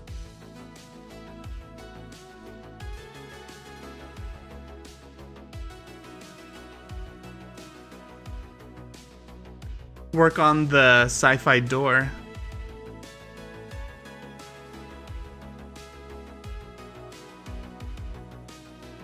Just give it just enough space that it misses this wall. If I bring this forward, yeah, I don't know if I think I like it in its position.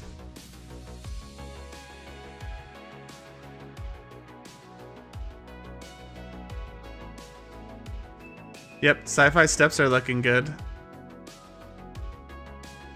Are they too steep?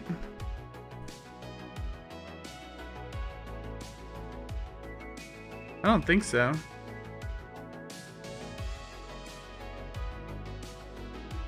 Griff, I'm ready for Ashes of Creation to come out now. Me too, man. When it comes out, we're gonna have so much content. Yeah. I'm excited to have like my own guild, to make my own events. It'll be fun. It'll be really fun.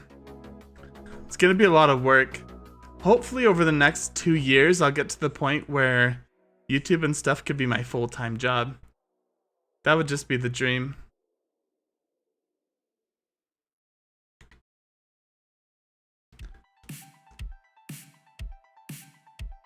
So I'm just gonna space them out a little bit more, drag it forward, just to see what it looks like.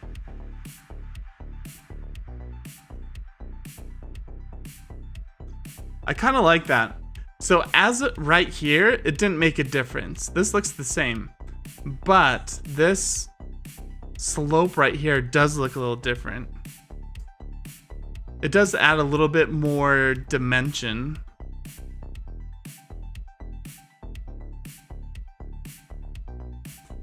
And I could pull back the back of the stairs a bit. Just don't forget about us OGs. Yeah, whatever, Griff. I'm gonna make you like a mod or something. You know, I've been thinking about that, Griff. You're here like every stream. I keep thinking about making you a mod on Twitch. I don't have any mods right now.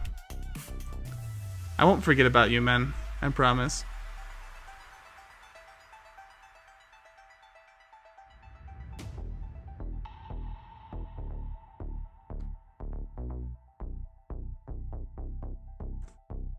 Yeah, okay. So let's add a cylinder. Drag it over here into place. Okay, we'll scale it. That's not what I meant.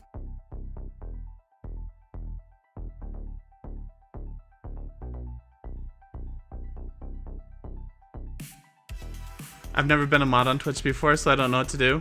Neither have I, man. I don't know what you think I know what I'm doing? I have no idea what I'm doing.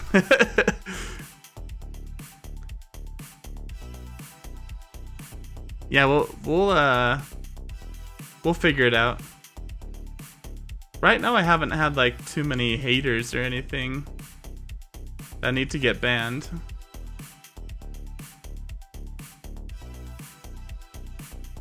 Okay. So we are going to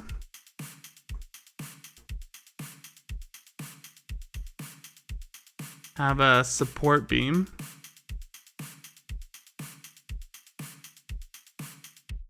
Going through it like that.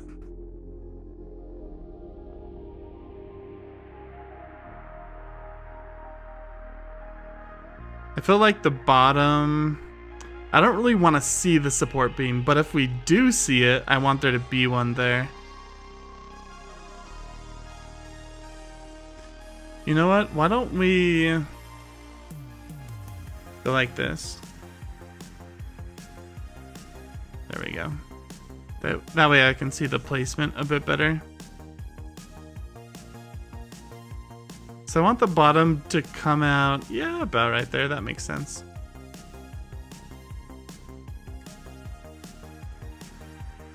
Then this to be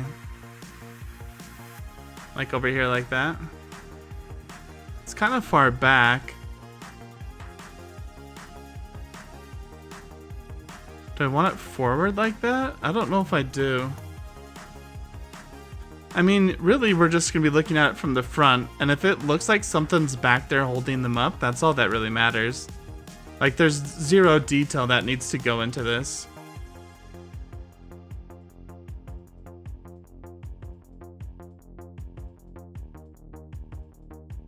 I'm sure there's a way to, like, perfectly center these, but I don't think it really matters. Yeah, that's fine.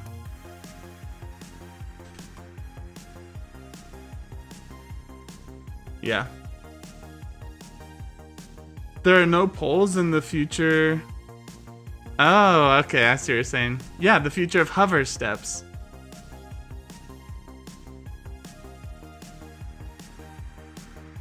I mean, you got a point. You have a point.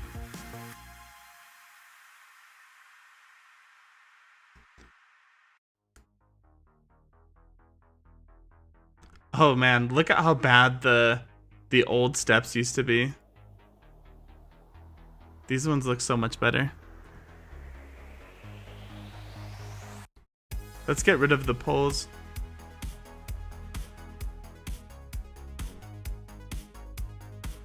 Yeah, let's have hover steps.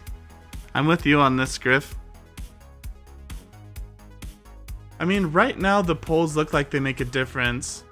But if we like move this light, because there's gonna be light coming from up above here.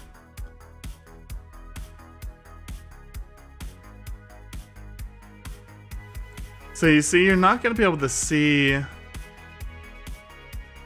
behind the steps very much. The ambient light does fill in that space a little bit, so you do see the poles just a tad.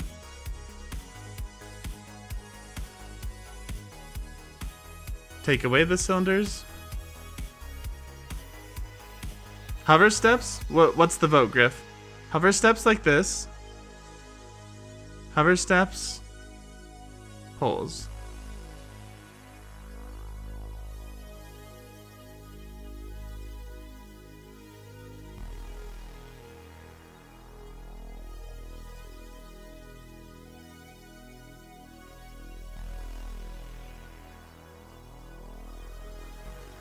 I mean, the difference is so little, like I don't think it...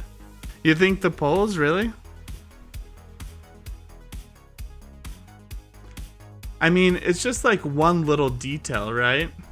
It's all about the details, though, that are gonna make this seem really cool.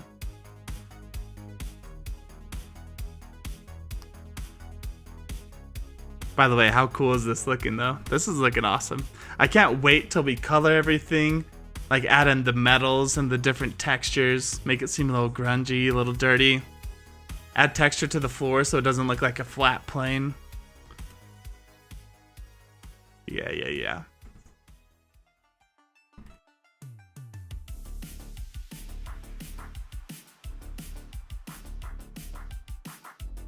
Alright, we'll leave the poles for now. But that'll change. Or, I mean, we can always change it. Doesn't have to change.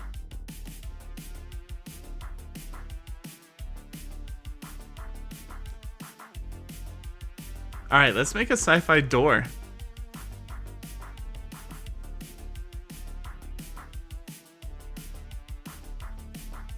So I have this sci-fi door. This is just from the game that I've been playing. It doesn't look super like Star Wars, but it does look like it's related. It's like a cousin. Let's see what other doors we have. No, that's not a door.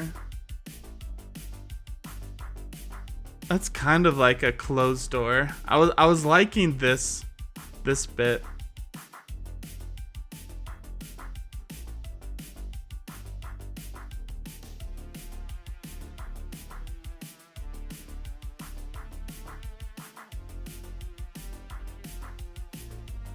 Okay, let's go to here. We'll keep this one open, and then let's check out my concept art. Because I think I had some doors in here.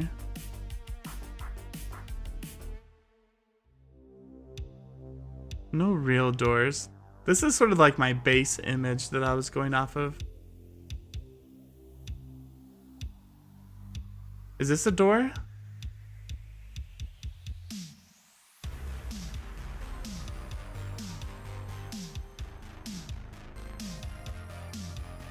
This image is so small.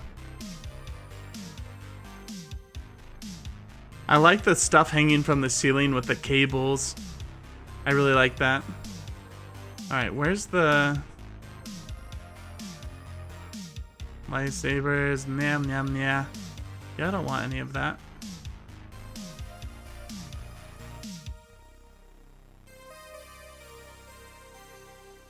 Where's the cool looking door?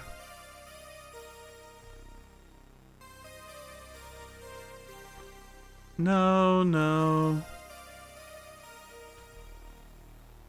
It's not really a door in that one. I think this looks so cool, man.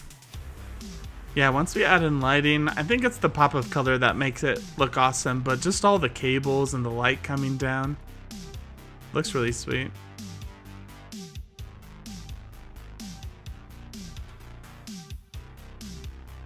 So I think we have a door in here. Open image in a new tab. We kind of have a door over here. It's not really a good reference point though.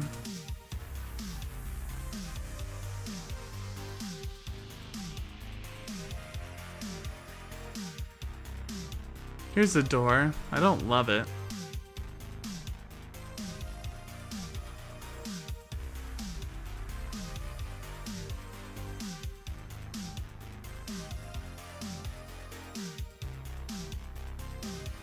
These renders look really cool. Yo, what's up? Sarcastic ending. Welcome back to the stream, man. Thanks for checking it out. You just missed our huge discussion on New World.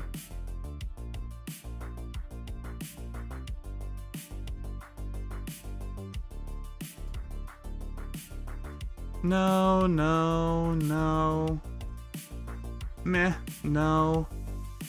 So let's go over here. Let's duplicate this. Duplicate. Duplicate. Sci-fi door.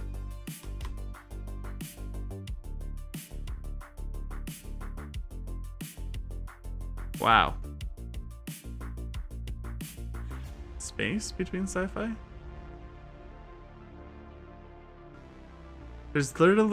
There's nothing. Yep, I'll watch it later. Okay, cool. Yeah, I'm gonna be putting it out as a video, so maybe wait till tomorrow for that. If you are wanting to wait. Okay, let's so right now we're working on our epic sci-fi bar scene. And we're looking for a cool sci-fi door that I can copy.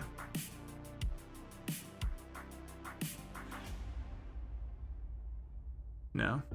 So let's just search sci-fi door. Hey, this one's like alright. I like that it's not perfectly square. It has this like dent in it. Is there like a octagon more looking like door? I don't know if I want triangle. Yeah, something like more circular will be, it'll be more interesting. I feel like a lot of Star Wars doors are circular. Hey, what about this? Nah, it's kind of... I like the detail on the inside. I don't know if I like the shape though.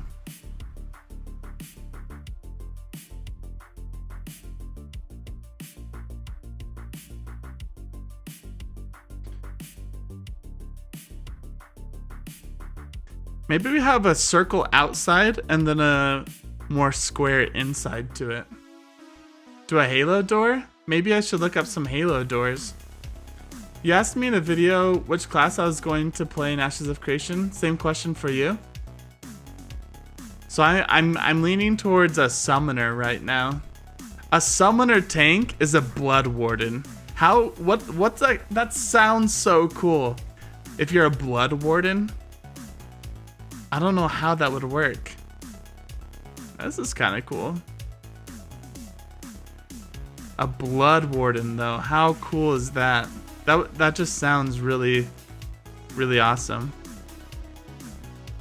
Yeah, something like this. It's a bit more hexagon-like.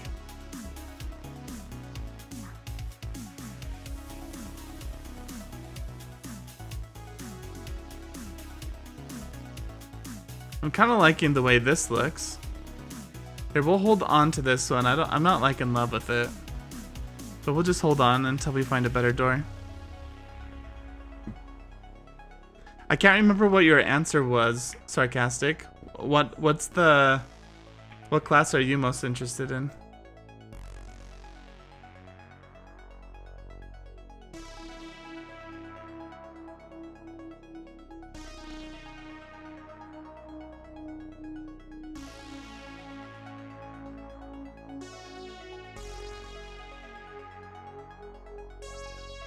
Yeah, what if I did like a combination? Bear with me here. What if I did like a combination between the circle, like a circular door like this, and this? I don't know how that would turn out, but let's try it.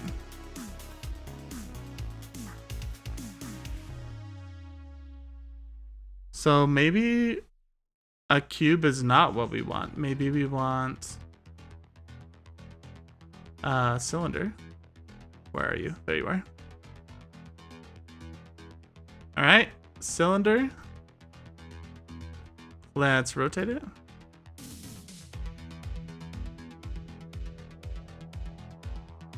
To 90 degrees. Bam. Actually,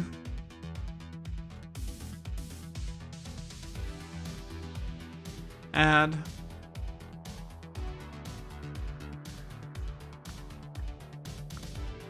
mesh cylinder. Let's do 64.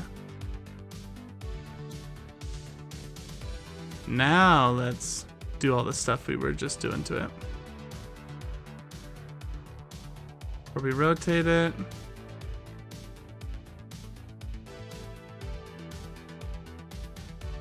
$90 degrees. Let's scale it up.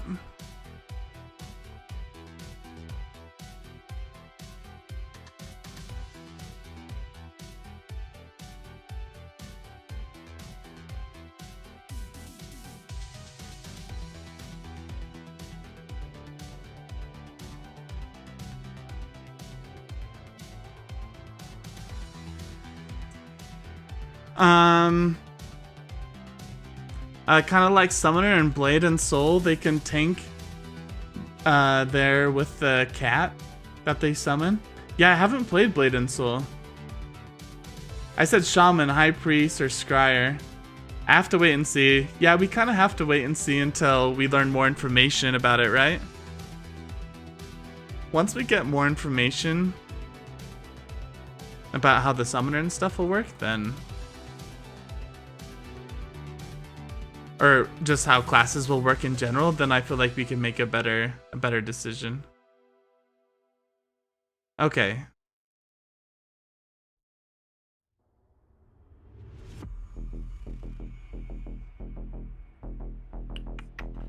Where's our concept art? Okay, here's our concept art.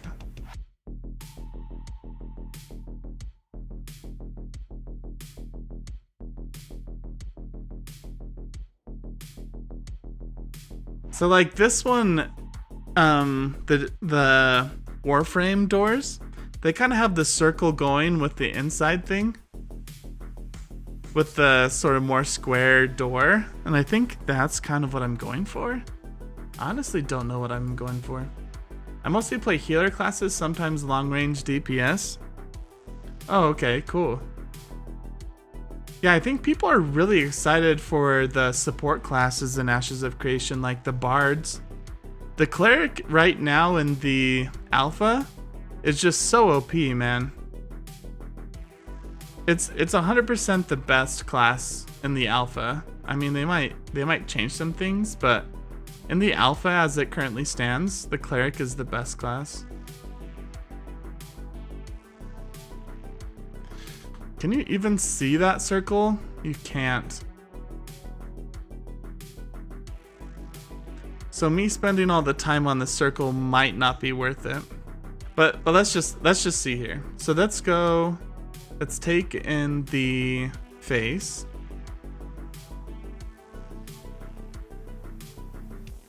Okay. Okay, I have to.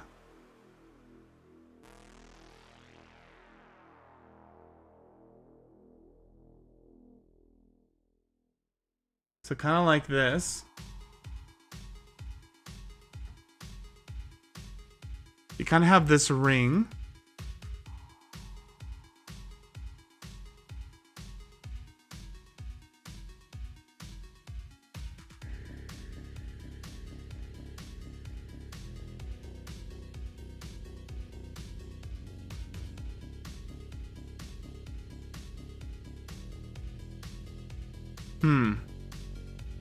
How do I want to do this?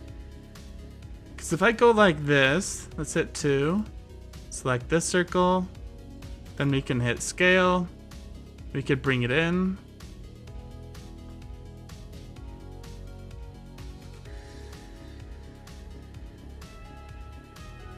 Okay.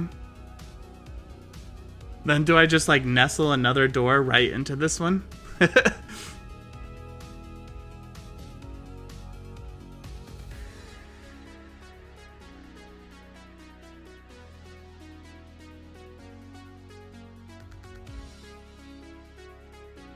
So I have this circle.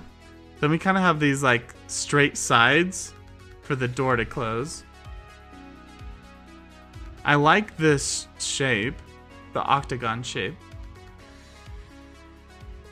Ooh, look at these.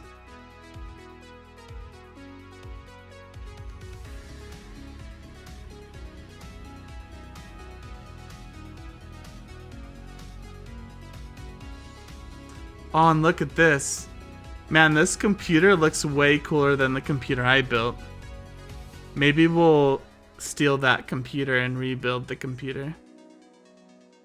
What about this one?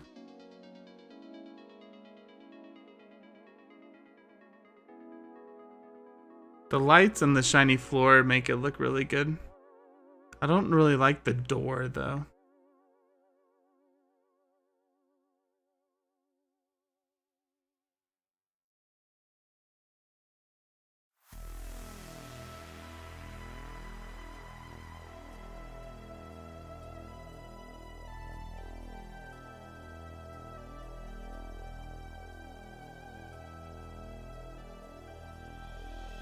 This one would fit like semi nicely into...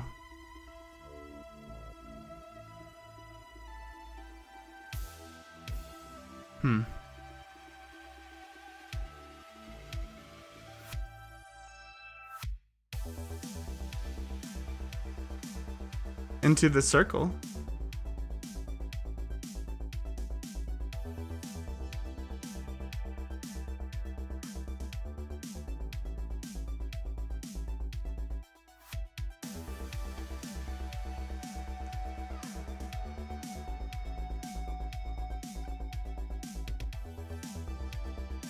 Are you gonna animate the door opening? No, I'm not. It's just gonna be closed.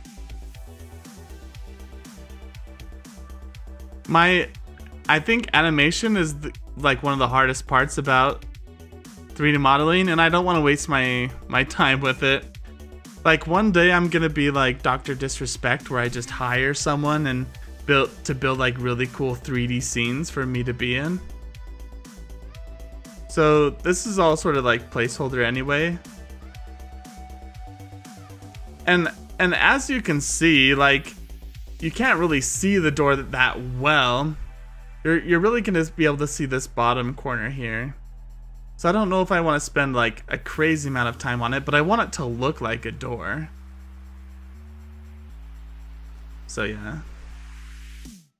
So I don't have like the creative capability where I can just out of the top of my head come up with a really cool looking sci-fi door. So I feel like I have to like make one or like find one and then copy it. So maybe we should just stick with one of these. We'll squish it so it's a little bit more square so it fits in the circle. What about these? Maybe we should do something more simple, just like a square. Instead of spending so much time doing like a really complicated shape. Like this door right here in this corner. Ew, this looks like a website that would give me a virus. This door in the corner right here. Like it's simple, but it still looks cool. It has a circle in the middle.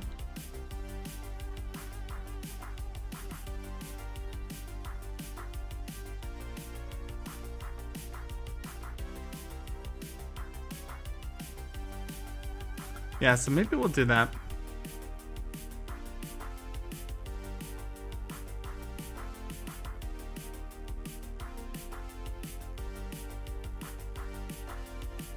And it might fit a little bit better into this space too. So I was thinking about doing like a circle boolean in here. Meaning this rectangle right here, I was gonna cut out a circle to match the door. So this would be curved right here. Which could look cool too.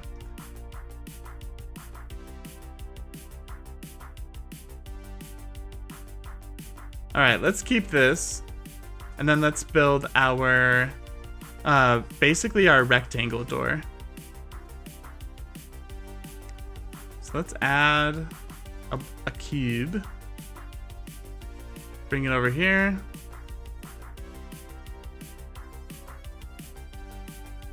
So this is basically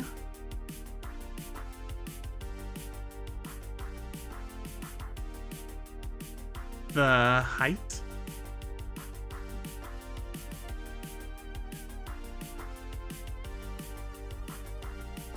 And let's make it the right width.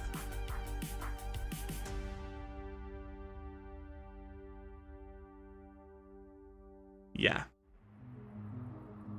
This looks like the right width here.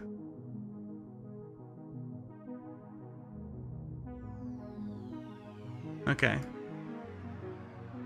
So we'll center it a bit in the circle, and then we can recenter everything when it comes out. So with the person standing here,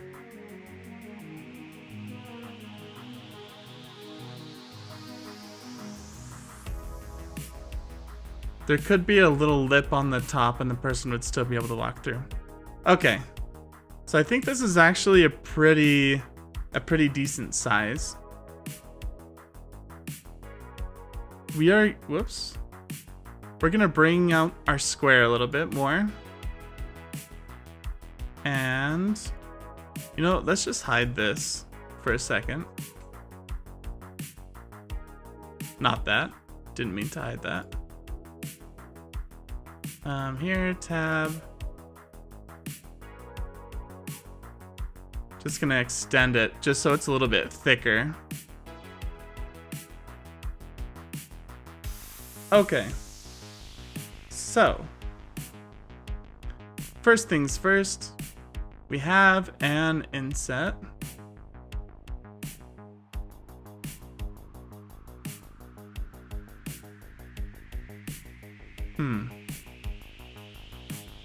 About this thick.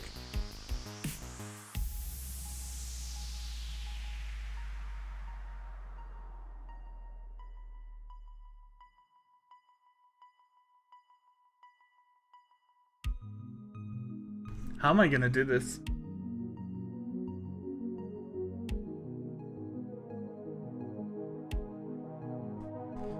It actually needs to be pulled down a little bit.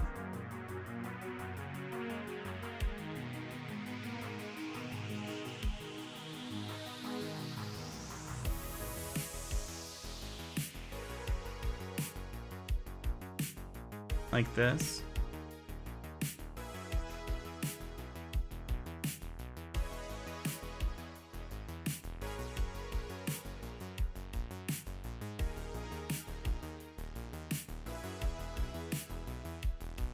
Okay. Now we do our inset.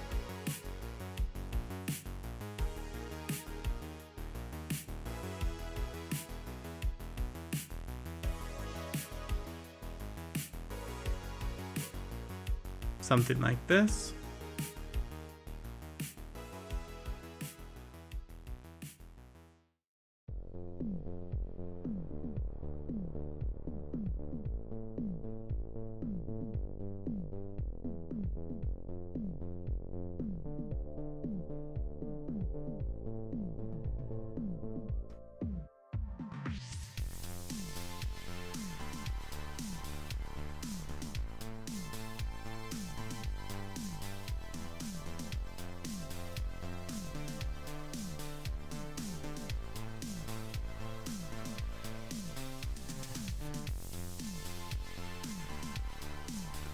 Okay, so let's use our cutter tool.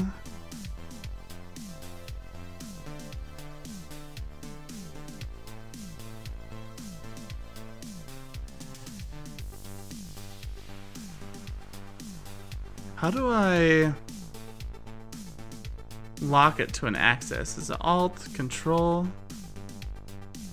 Shift?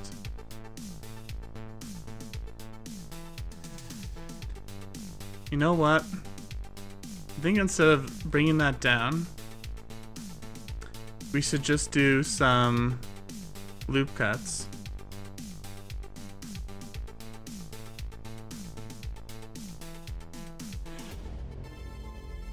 Do a loop cut in the middle. Then we'll bring these out over here.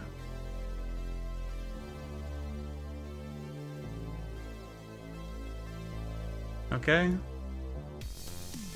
Do a loop cut this way. Then we'll bring them up here.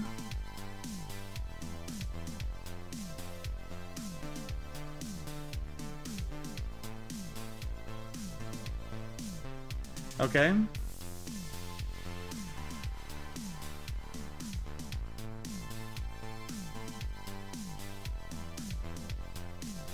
All right, so then we're gonna do another loop cut. About up here, and then one in between. There we go. Okay. Sweet.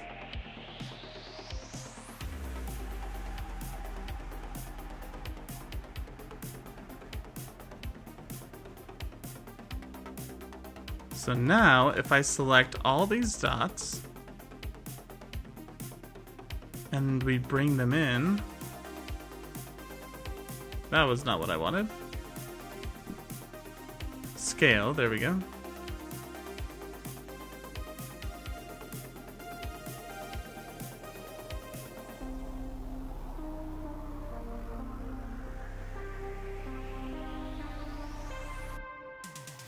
Why are there two dots on top of each other here?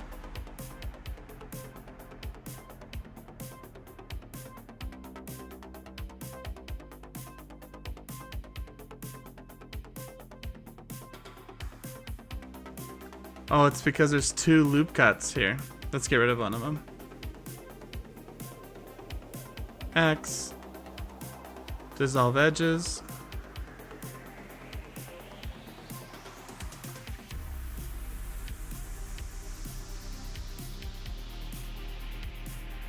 Okay, so now there's just one.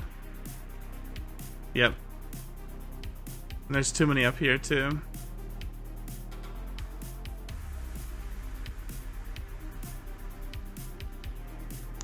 There we go. Okay. So now let's try this again.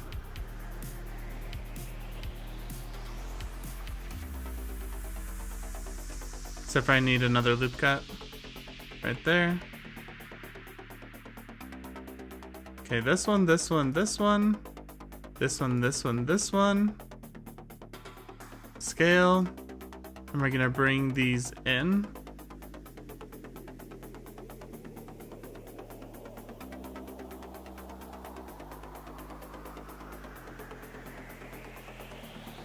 Like this, there we go.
Yeah.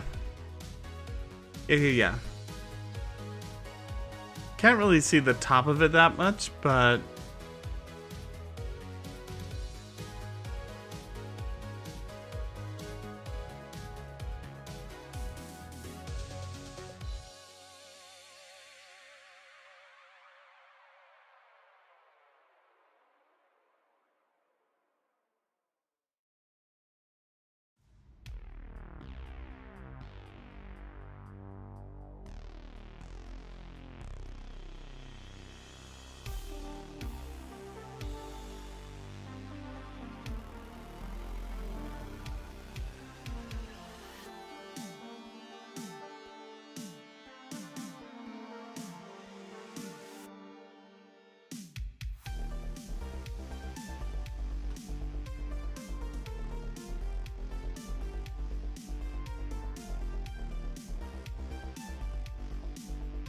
Okay, cool.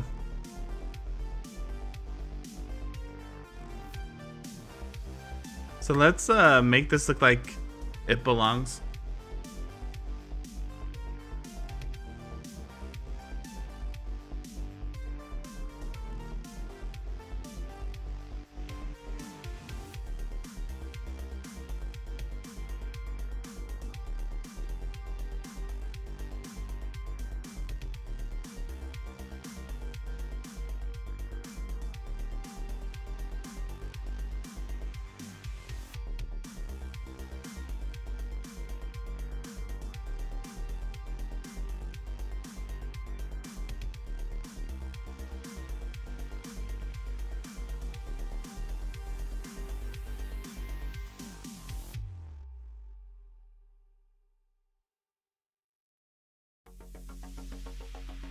What the heck?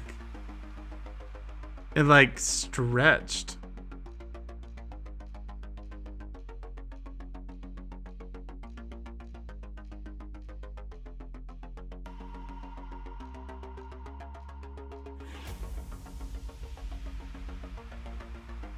I mean, I think that makes sense why it stretched. Because I didn't move them on the back.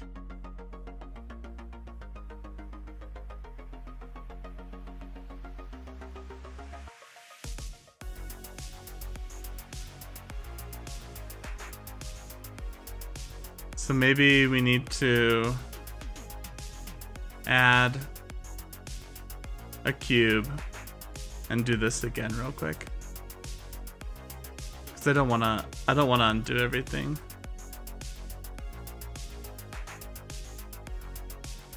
I'll probably be faster if I just quickly do this. Relatively the same size.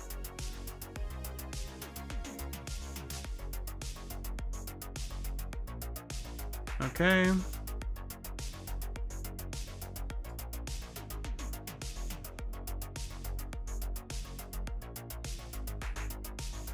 Okay.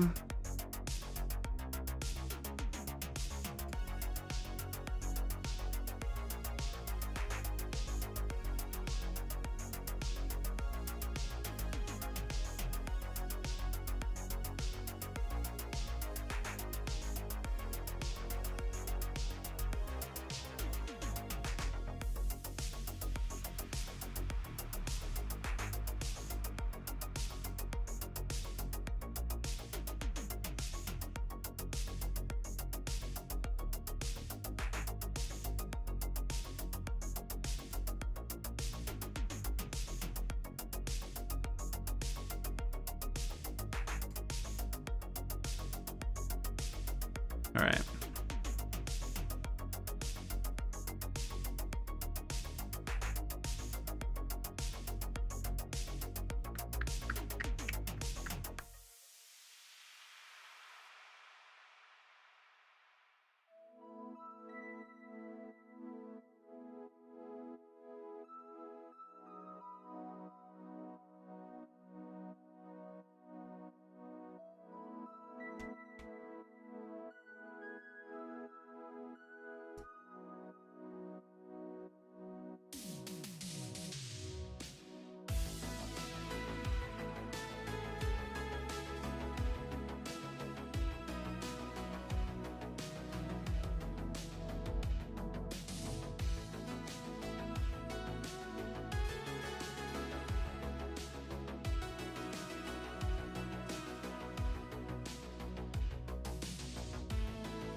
That didn't do it.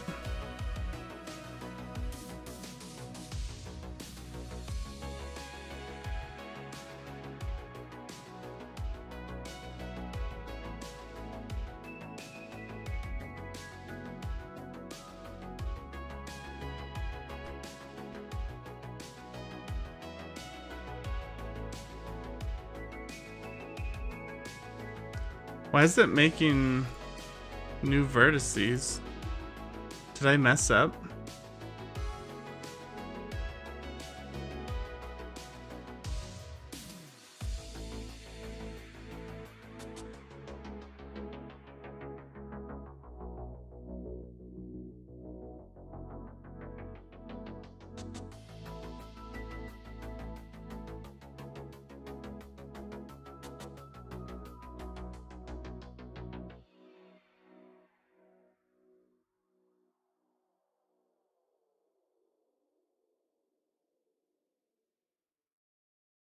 Okay, I think I'm back to it being fixed.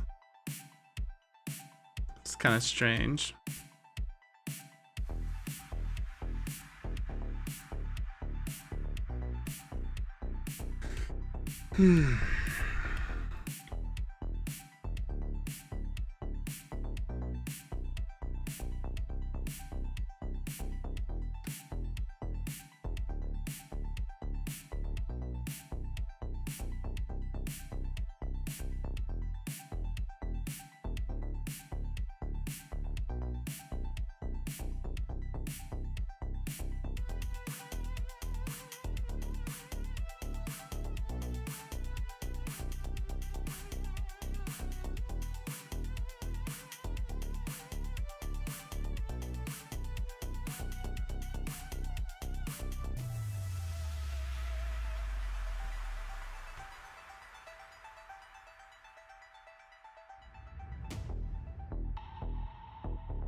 Let's just see.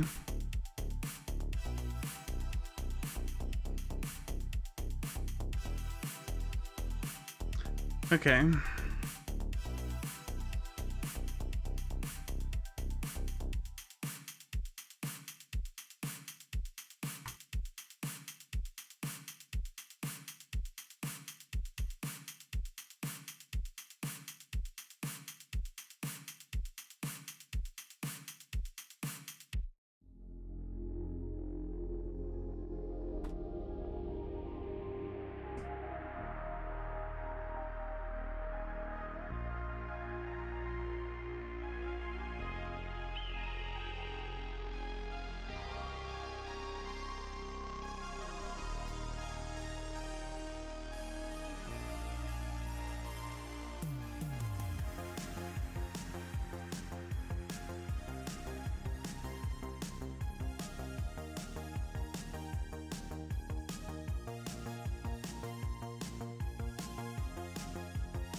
Kind of like this.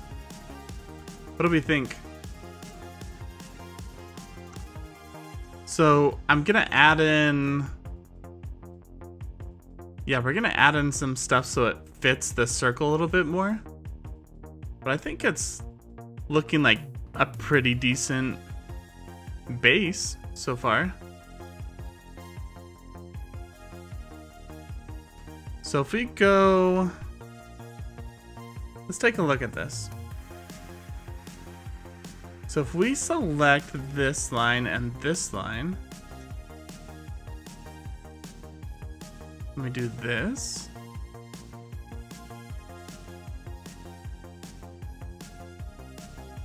Kind of like this. There we go.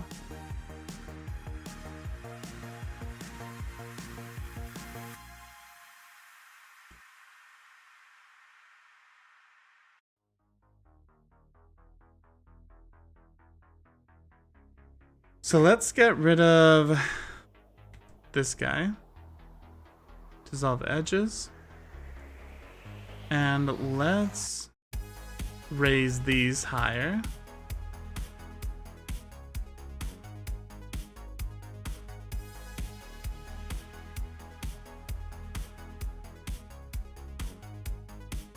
Let me make these bevels.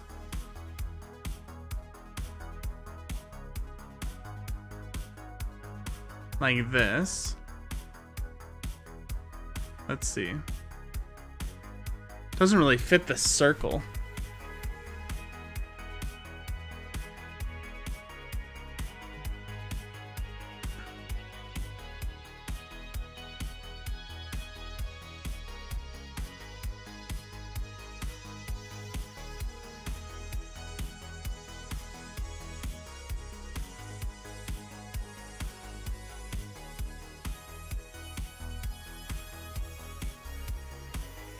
What if we just take a look at this real quick?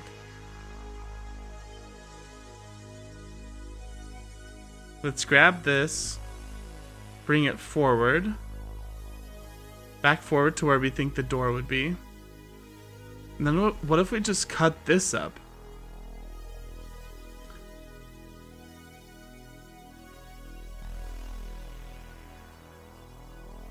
So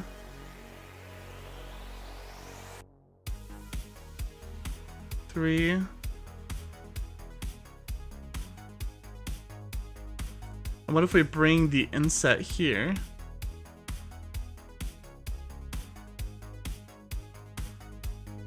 Like this. You like the round door? Okay, that's good to know.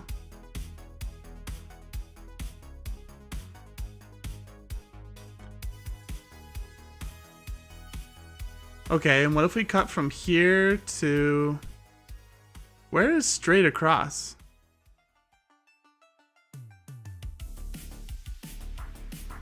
So what, we're 1, 2, 3, 4, 5, 6. 1, 2, 3, 4, 5, 6. So we cut from there to there. Oh, I forgot to...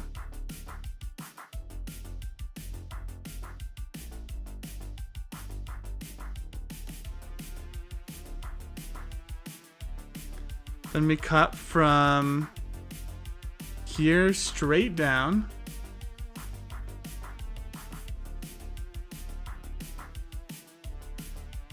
Is this one straight down? I can't tell. There should be one exactly straight down. No.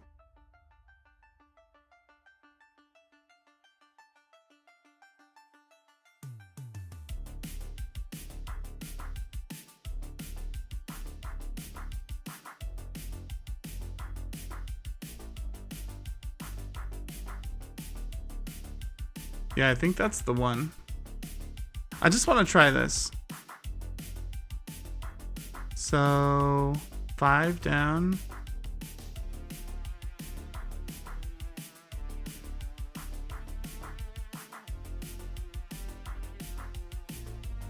Is this right?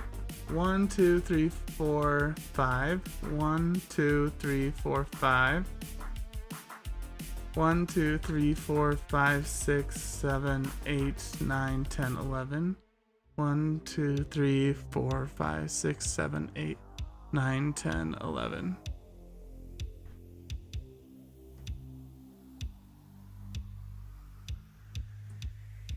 It looks off to me. Does it look off to you guys? Is it one of those optical illusions where it's actually a square, but because there's a circle around it, it's like distorted?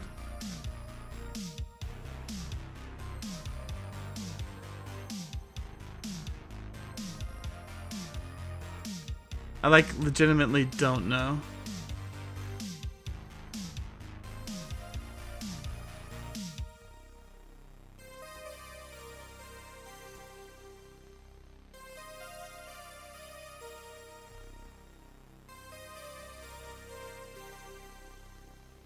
So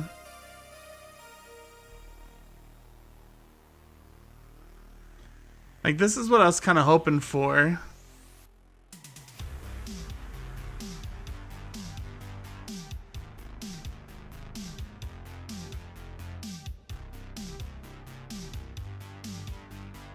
Where this follows it. So if we sharpen this, we'll smooth it out.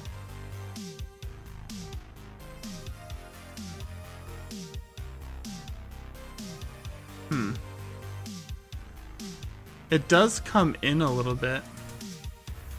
It's not straight up and down. You think the round door looks more sci-fi? Yeah, it's not straight up and down because this is perfectly straight up and down. But this one is coming in a little bit. I wonder if I didn't put enough vertices into the circle. I don't know if it matters too much.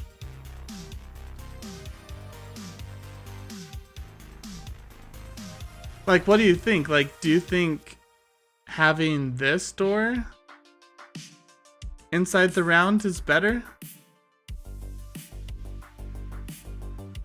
Like this?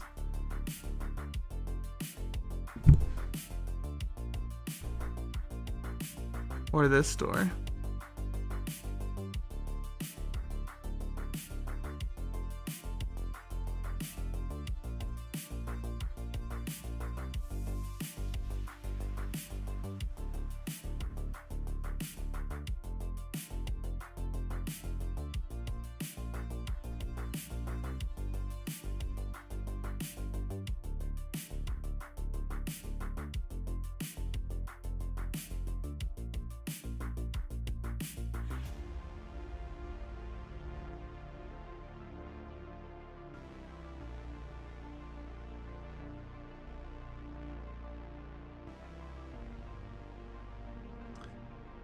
Hey Griff, what do you think? Do you like this inside the circle? Or do you like this one better?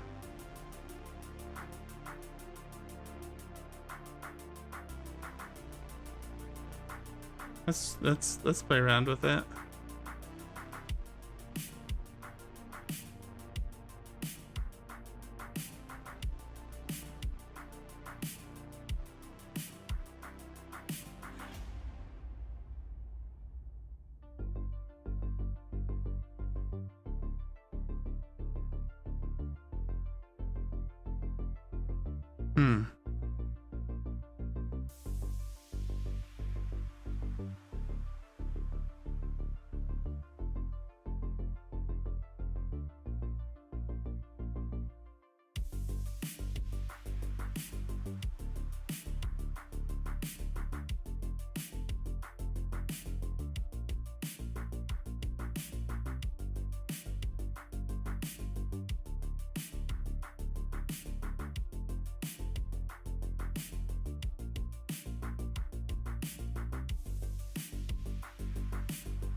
Wait, sorry, I wasn't paying attention, Griff, to what you said.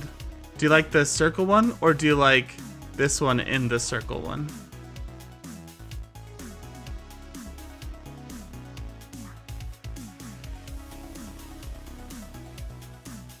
I've just been sort of like stretching the circle one to try to get that same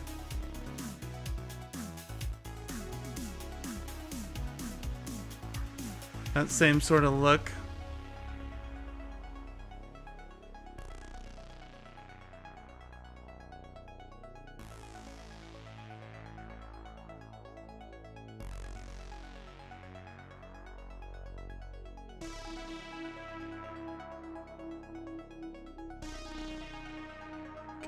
Let's see.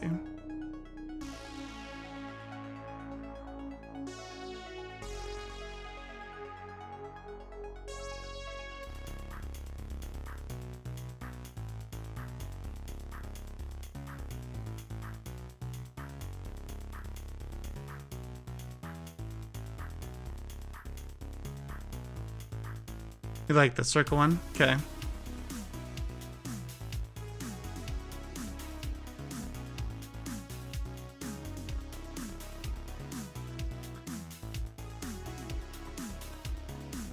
Now we're just gotta make it look good.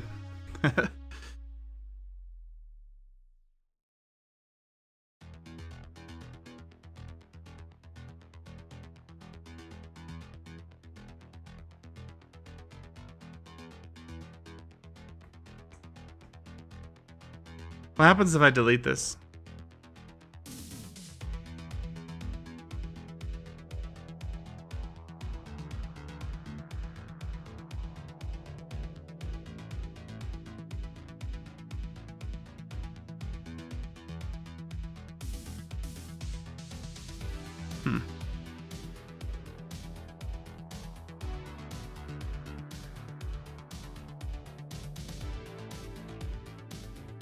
Okay.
I'm sort of building it wrong.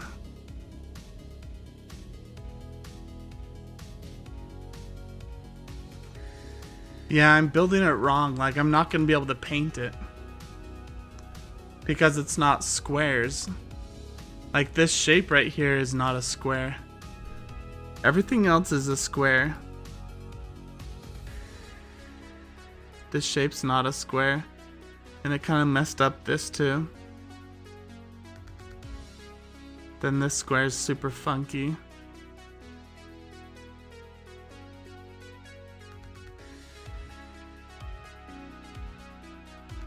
Yeah, the way that I have this set up isn't gonna work.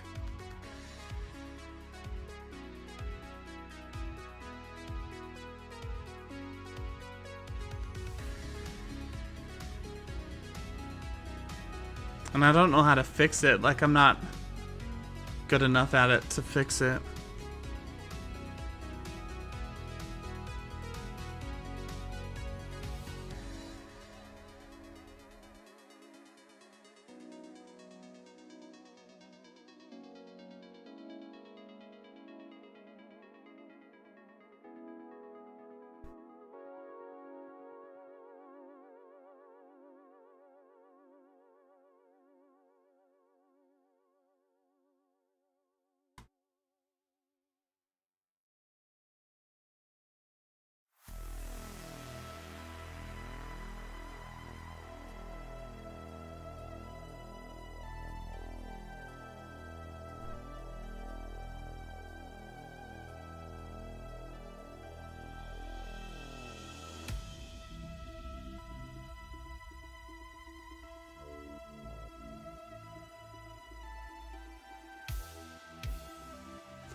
Like, it looks good.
So what we could do is we could perfectly align the cube with the circle and still get that effect.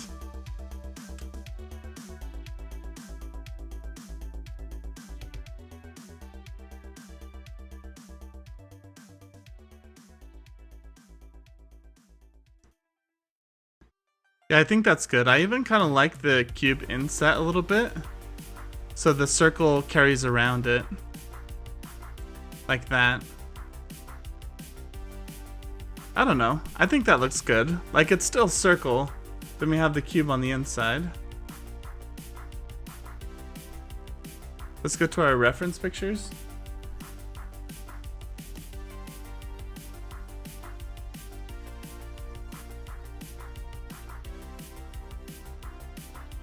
Yeah, it looks good. Yeah, I agree. It still looks like a circle door. Like, once we add back in this wall, we'll hollow out the middle of it, but it will hide. I'm just showing that it will hide the corner sticking out.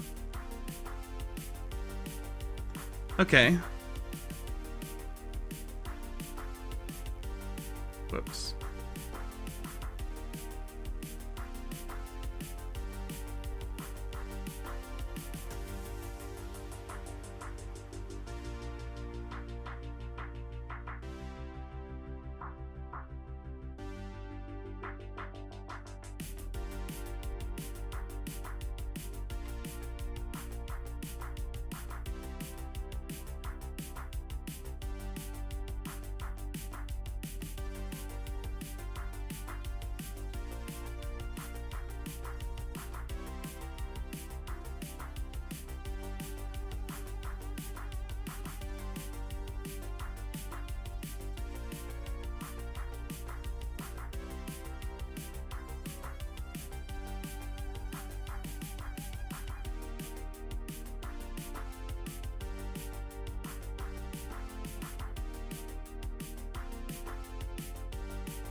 Can't remember how to...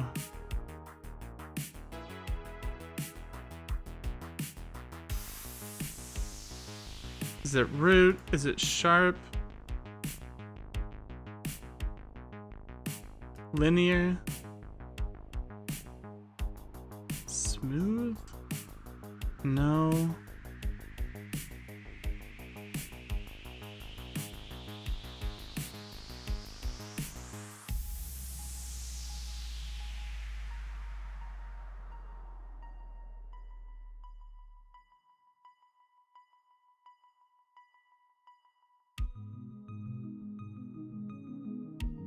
There we go.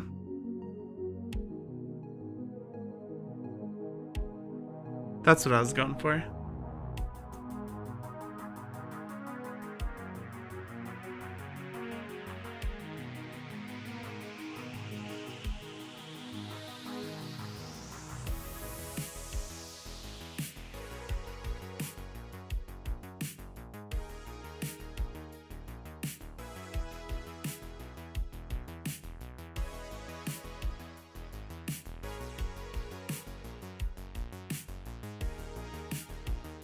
No, that's not what I'm wanting. Yikes. Okay.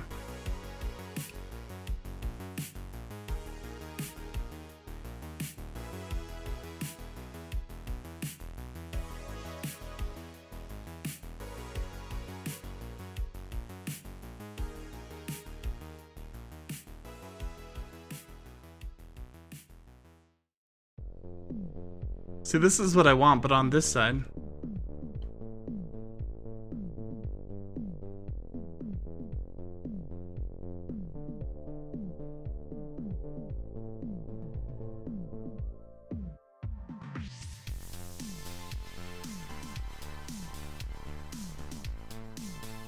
Can't remember how to do that.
Maybe not.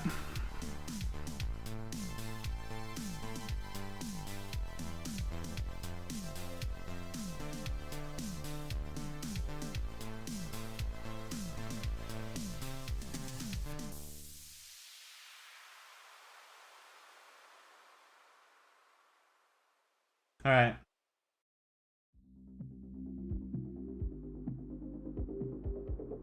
Back to the door.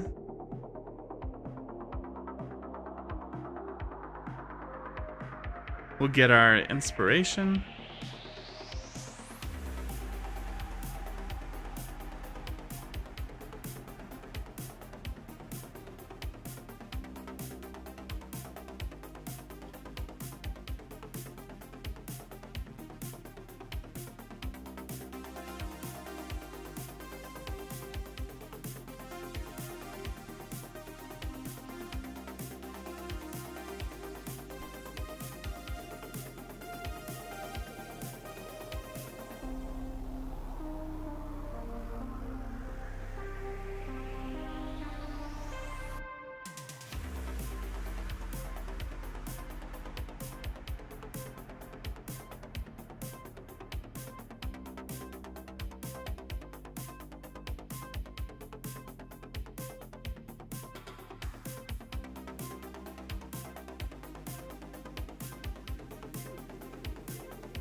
Okay, perfect.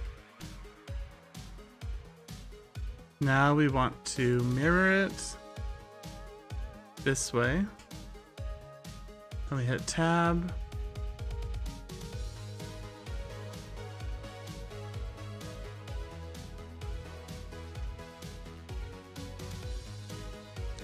Don't merge it.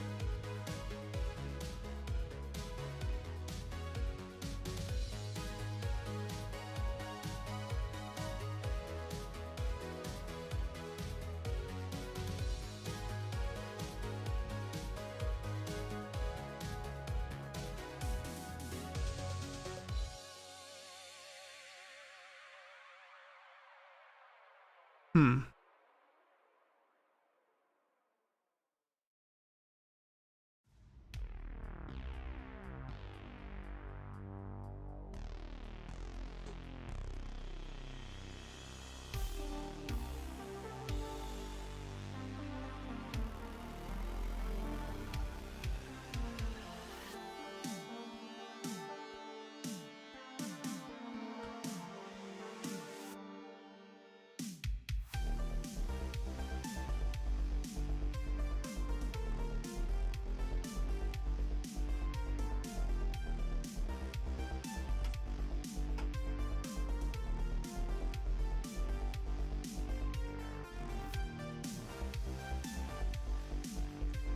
Bisect the Z. There we go. Okay. There we go. So now I can edit this one. And it applies it to the other side too.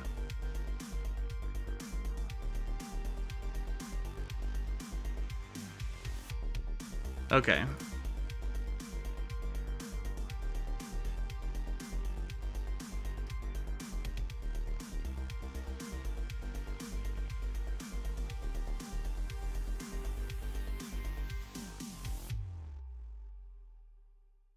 That makes more sense. Looks good. How do you learn 3D modeling? YouTube. This is my very first time 3D modeling. Like, I mean, I've been working on this for a week or so, but this is the first time I've ever done it, you know? So I don't feel like I'm super amazing at it. But just lots of YouTube videos and stuff.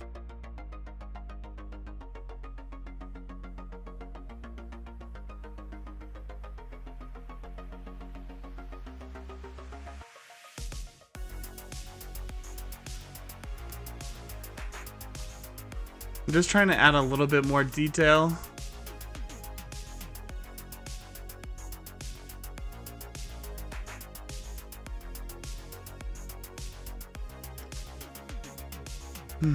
Okay, let's add in one more cube.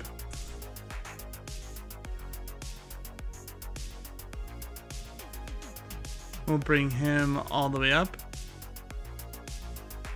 Oh, whoops. Bring him out.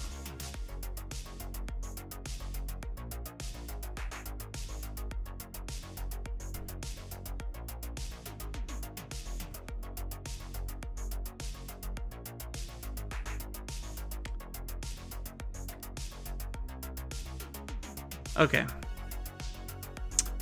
All right.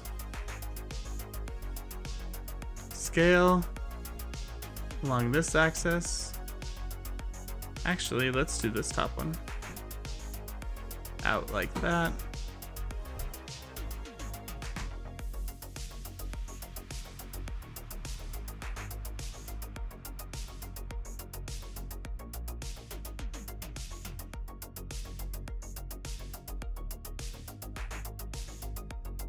Half an hour. Oh, okay.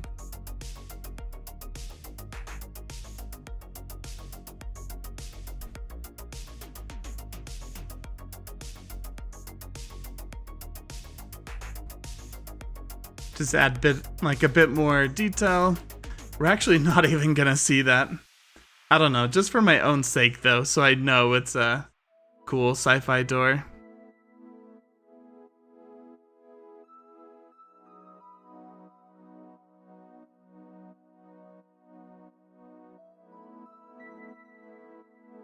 Okay, cool. And then we'll add some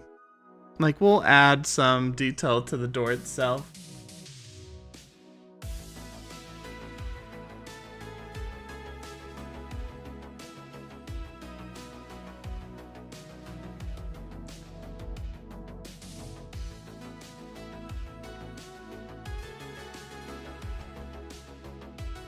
So let's think.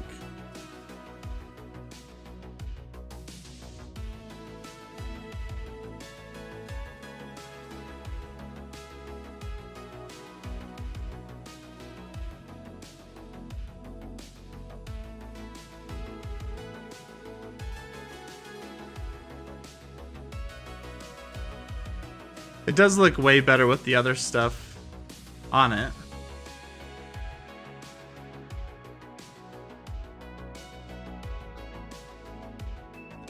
I think this is where we need to use box cutter. And the trick is I don't know how to use box cutter. So maybe this is just a good base for now, because I'm about to go through everything and add box cutter stuff to it, which is like adding little insets and things or outsets, like specific shapes. Like it's the same thing that I'm gonna carry this circle through this rectangle right here to give it just a little bit more of a round right here, a little rounded, yeah, just to make it more round. I think that would look really good. Kind of follows the rest of this round theme.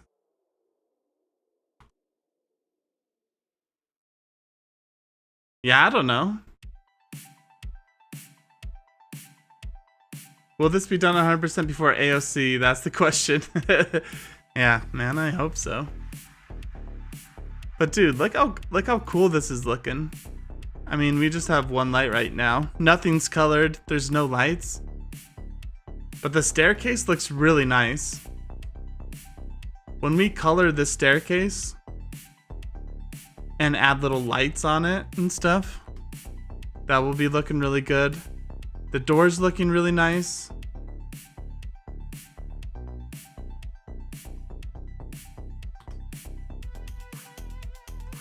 Yeah, the door's looking real sweet. I have this like wall thing behind me. We'll definitely add stuff to that. The bar's looking pretty cool. Once we add like a million cords everywhere. Yeah, once we add colors and textures, like make things metal and all sci-fi like, it's gonna be pretty cool.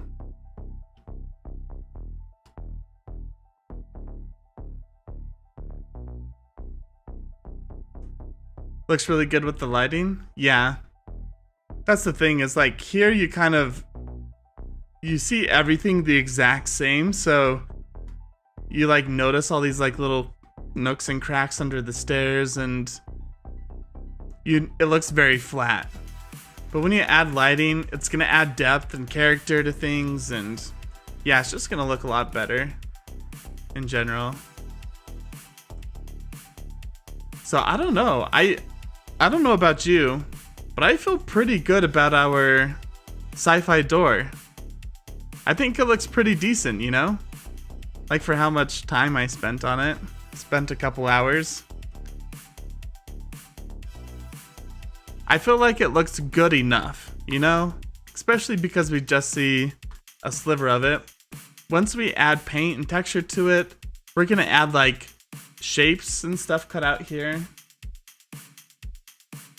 Like let me show you.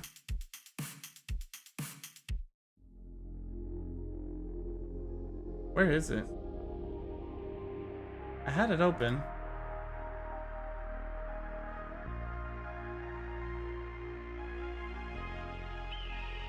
Yeah, like these.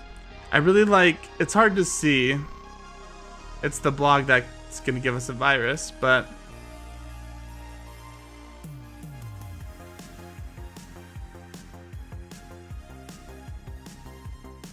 reopen, close tab.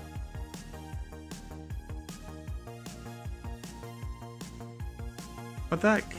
Where is it? Oh, I just scrolled down. So like you can see on these doors right here, they have like shapes in them. It's kind of like hexagonal shapes. This is the one I was kind of looking at. It has like a circle inset. So all of that detail I'll add later. Right now we're kind of just roughing out the big shapes.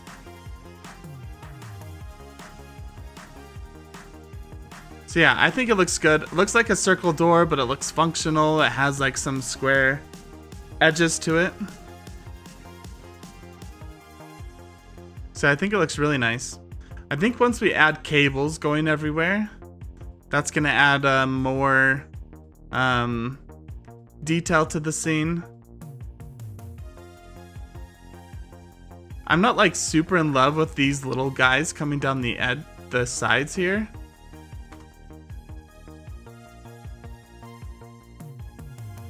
So I wonder if there's some way to fix that. Maybe just have them, instead of wrapping up and around this bend here, maybe it just goes straight up into it. I don't know, I'll play around with that.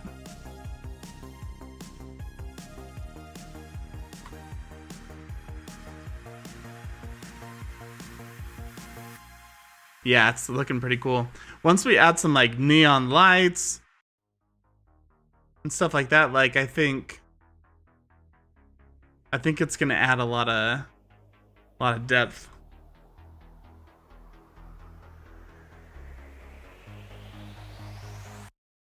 Make it look real sci-fi. Yeah, we'll play around with the lighting. Make everything look really good. Yeah. Looking sweet. Looks great. Thank you, man. So if we add in the roof and the walls and stuff, this back wall kind of covers the door.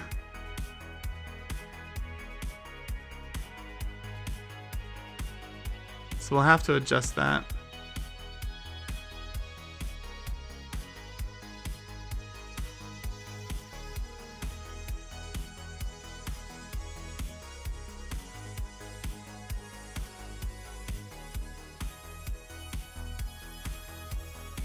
Yeah, man, like that. That's looking really good.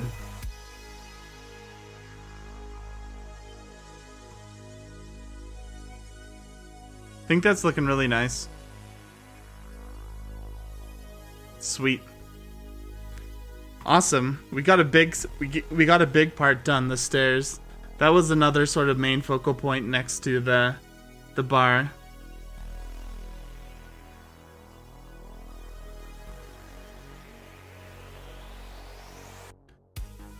So what do you think? Is it missing anything? So this is going to be like a hologram. It's going to be transparent, so you'll be able to see a little bit behind it. This is like when I'm playing chess and stuff. Like this could be any screen. It doesn't have to be a chessboard, but it's a square hologram screen. Do you feel like the layout or anything, is it missing something?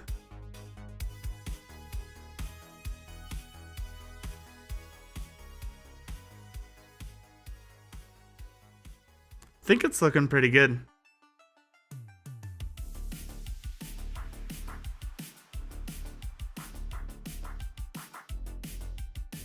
Maybe the table could have a bit more detail. I don't know.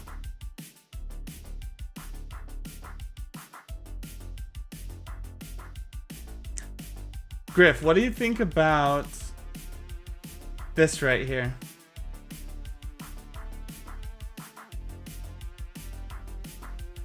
So this is a computer that I found on Pinterest, right? That's not what I meant to click. Do you think I should switch out this computer that I made with this top bit? This does look way more detailed. And it kind of gives the appearance that it's more of a computer screen than this. I'm kind of answering my own question, huh?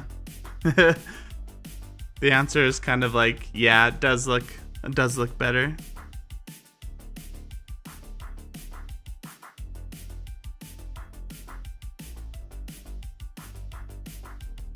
Maybe that'll be a project for next time. We'll switch out this computer with the other one. Like, we'll build the other one, we'll switch it out and see if it looks better. Like, we can readjust these cables and stuff so it's coming out of the other one.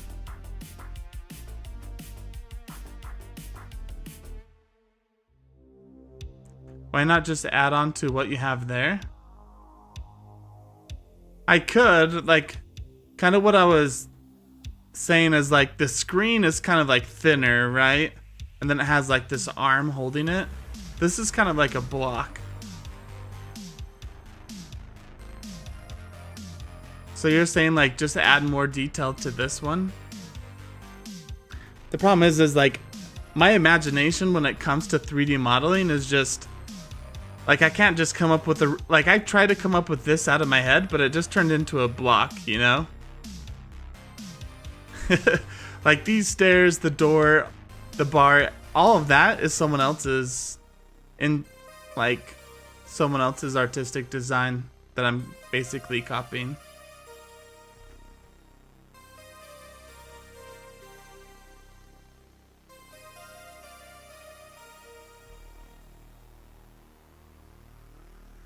Yeah, I do like the look of this more, just because it has more depth. It's more mechanical.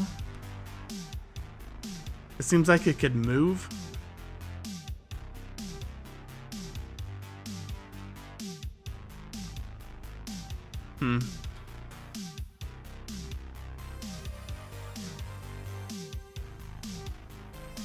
It does look really cool.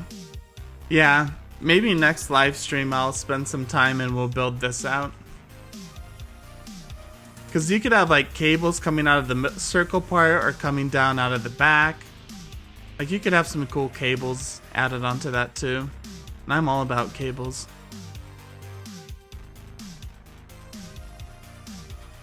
Yeah, I like that computer way more.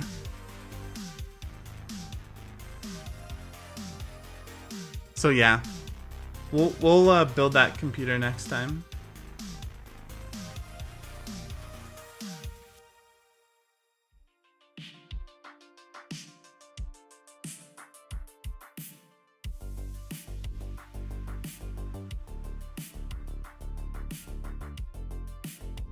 Awesome. All right, Griff. Thanks for sticking around, man. I appreciate it. If there's anyone else out there watching on YouTube or Facebook, thanks for sticking around as well. I think I'm gonna call it a night. Oh my gosh, let's save it. I haven't saved this whole time. Okay, it's saved. Holy smokes, that could have been really bad if I just lost all that work. We'll double save it. Yeah, have a good night. Thanks for hanging out, Griff. As always, guys, break a leg.